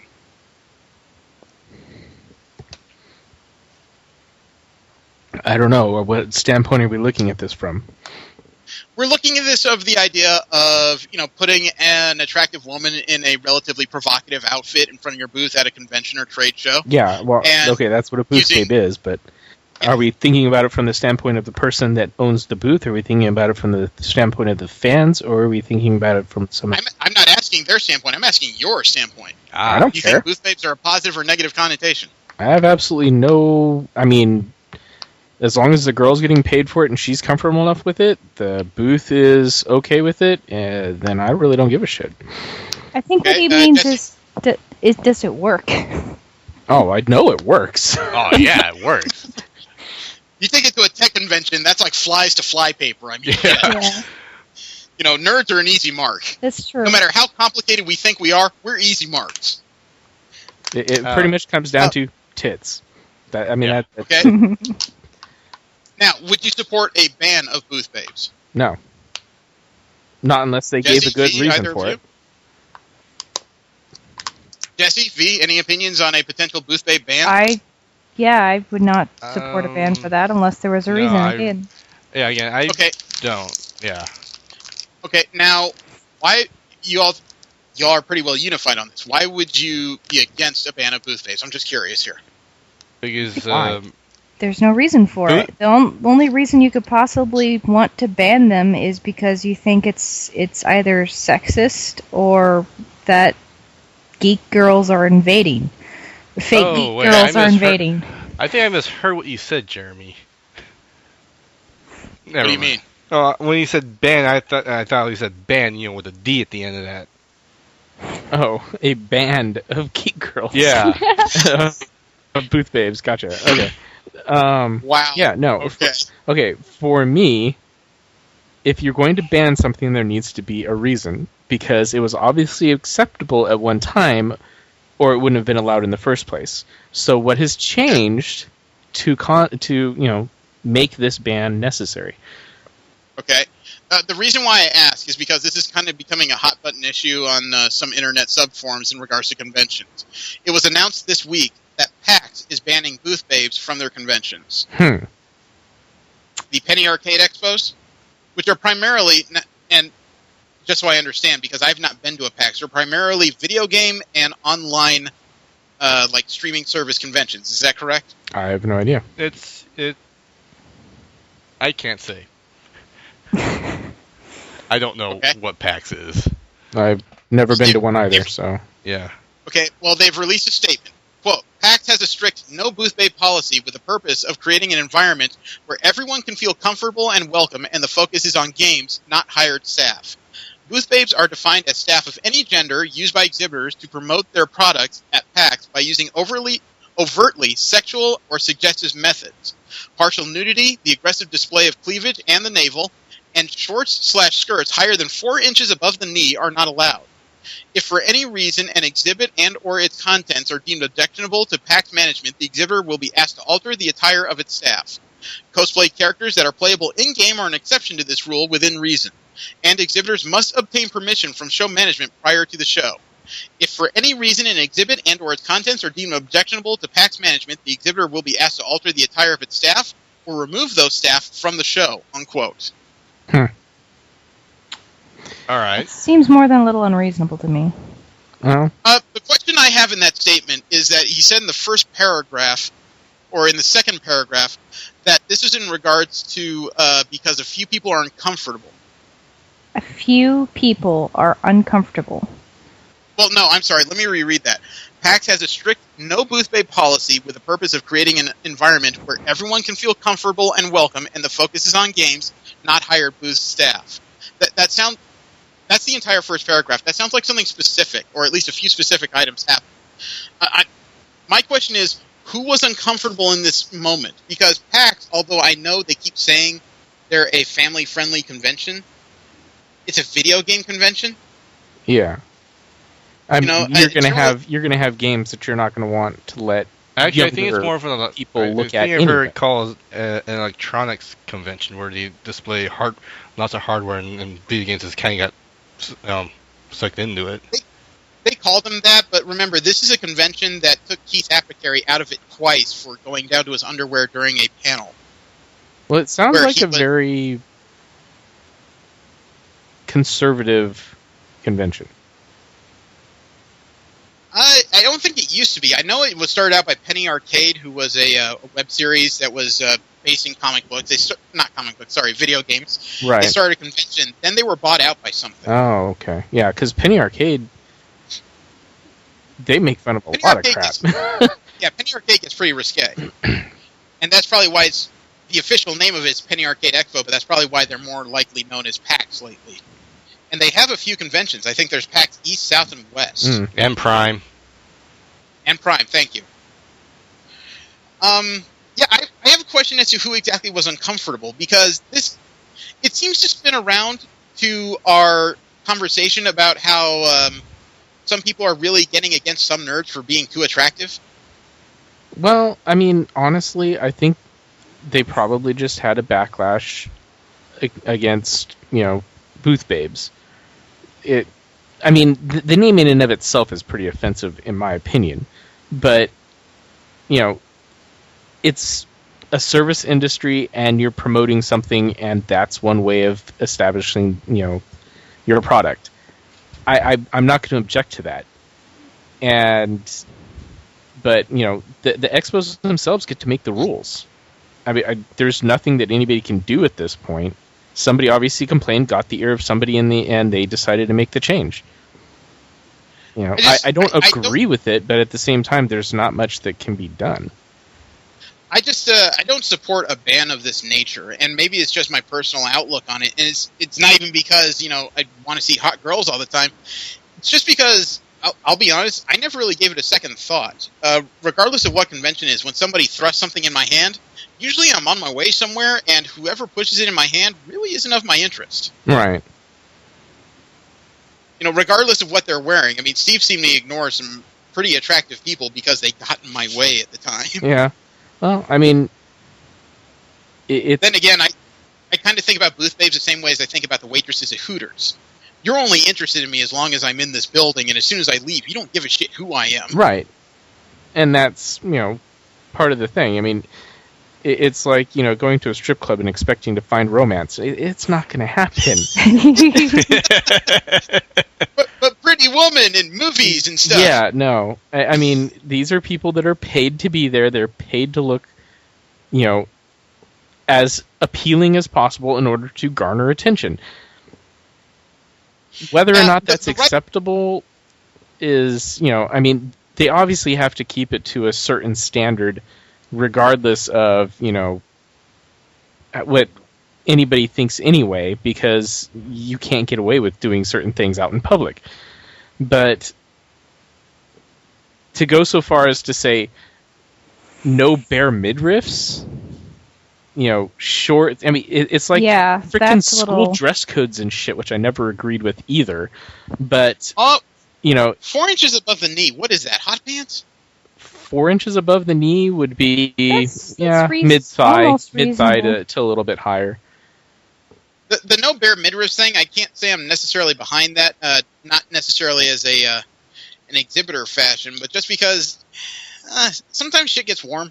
These conventions, it's a lot of bodies packed into small spaces. Exactly. Mm-hmm. I mean, I've seen a lot of people. Hell, I walk around in t-shirts and jeans, but sometimes I wish I wasn't so self-conscious about my extremely hairy white legs that I'm like, shorts would be awesome right now. But I'm not going to tell somebody they can't wear a crop top or anything like that, because it gets freaking hot in there.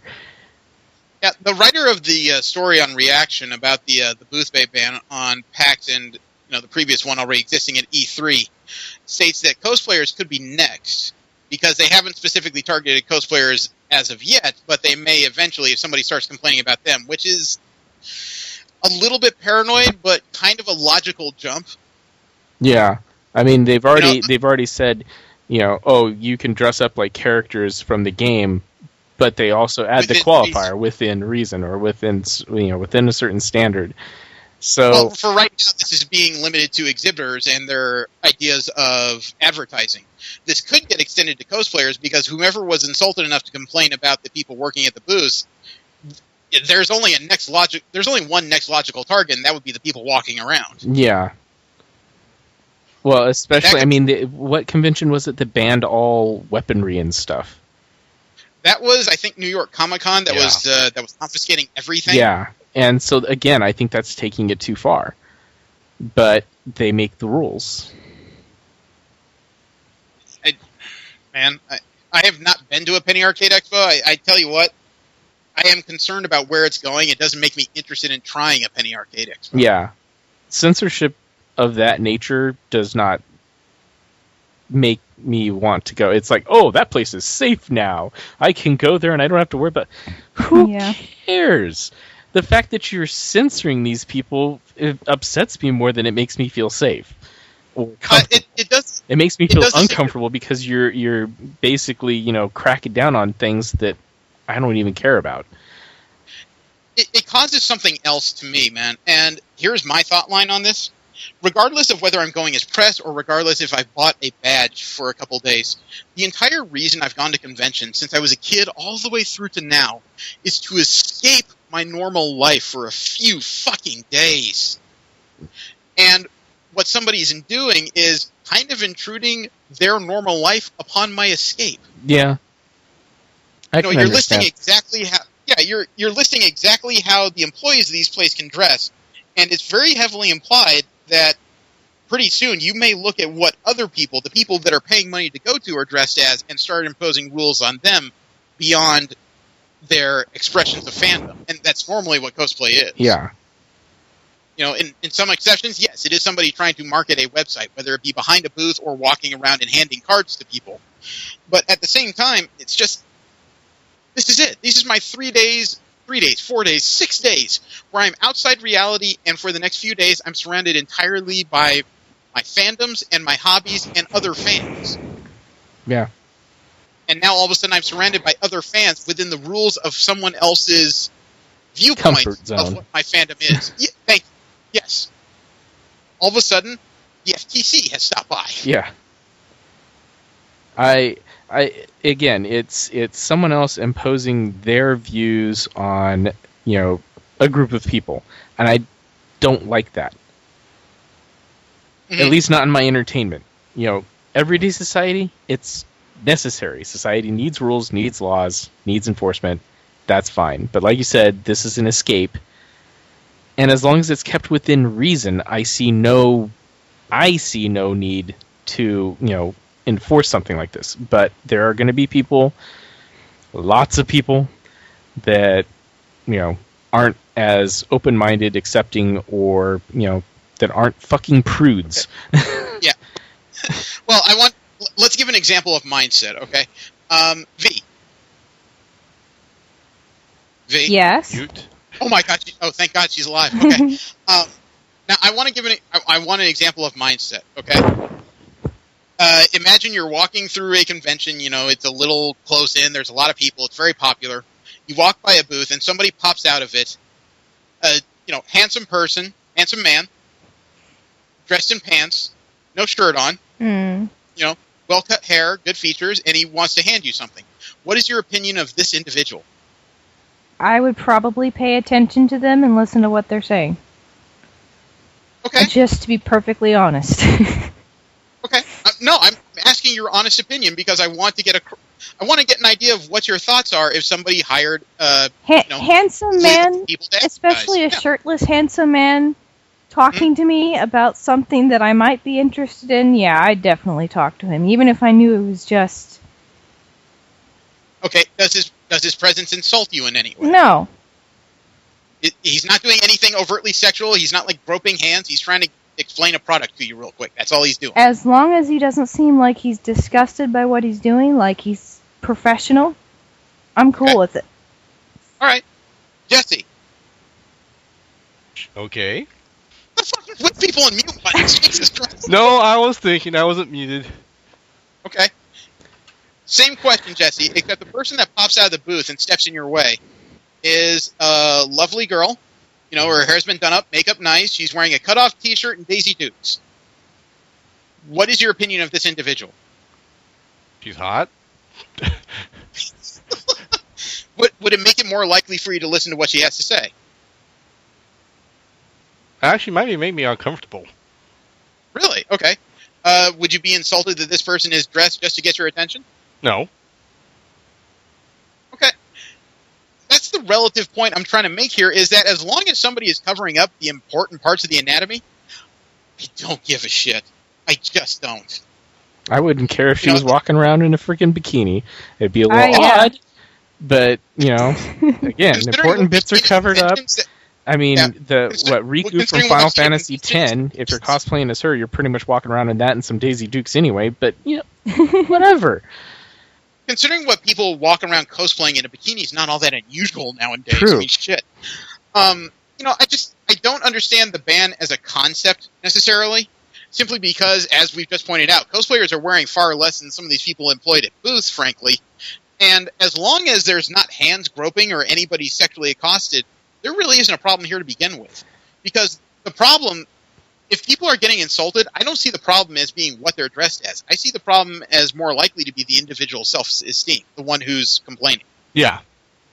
You know, I'm trying to draw a parallel here, but I've seen so many people complain about what they consider to be fake geek girls just because these people happen to be attractive playing video games. Yes, there is a chance that they may just be advertising themselves and don't know what they're doing.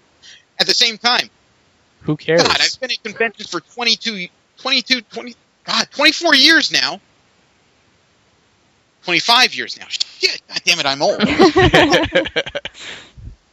But the point is that in all of these conventions, And Steve's been there just as long as I have. Every year I've run into someone, male or female, who is not just attractive, but has a wealth of knowledge about what they're talking about in geekdom. Yeah. More often than not, they're more knowledgeable than I am. I know. I mean, for me, it's a straight up hobby. If it catches my interest, it catches my interest. If it doesn't, then it doesn't. I'm not, out to learn everything about, any one thing or multiple things. It's my interest. But some people, man, it's like, but dude, that's their life, and that's cool too. The point I'm meandering towards very slowly here is that just because these people are attractive, whether they be workers or fans, does not mean that they don't belong at where they are, and it shouldn't preclude them from being there. To be honest, what I'm getting from this announcement is less about people's self-concept, self-image, or comfort level. It has a lot more to do with possible religion, but the idea of selling themselves. Prostitution analogy? Or using body image and so forth in order to sell a product. Which is what Benny Craig does every fucking day. It's what a lot of people do. There's a reason why we have the phrase sex sells. It's obvious, everybody knows it. Some people take it too far. But in this particular instance, I think, that it is what it is, and they haven't gone too far with it yet. Now, I don't know. Maybe there was a booth that took it too far.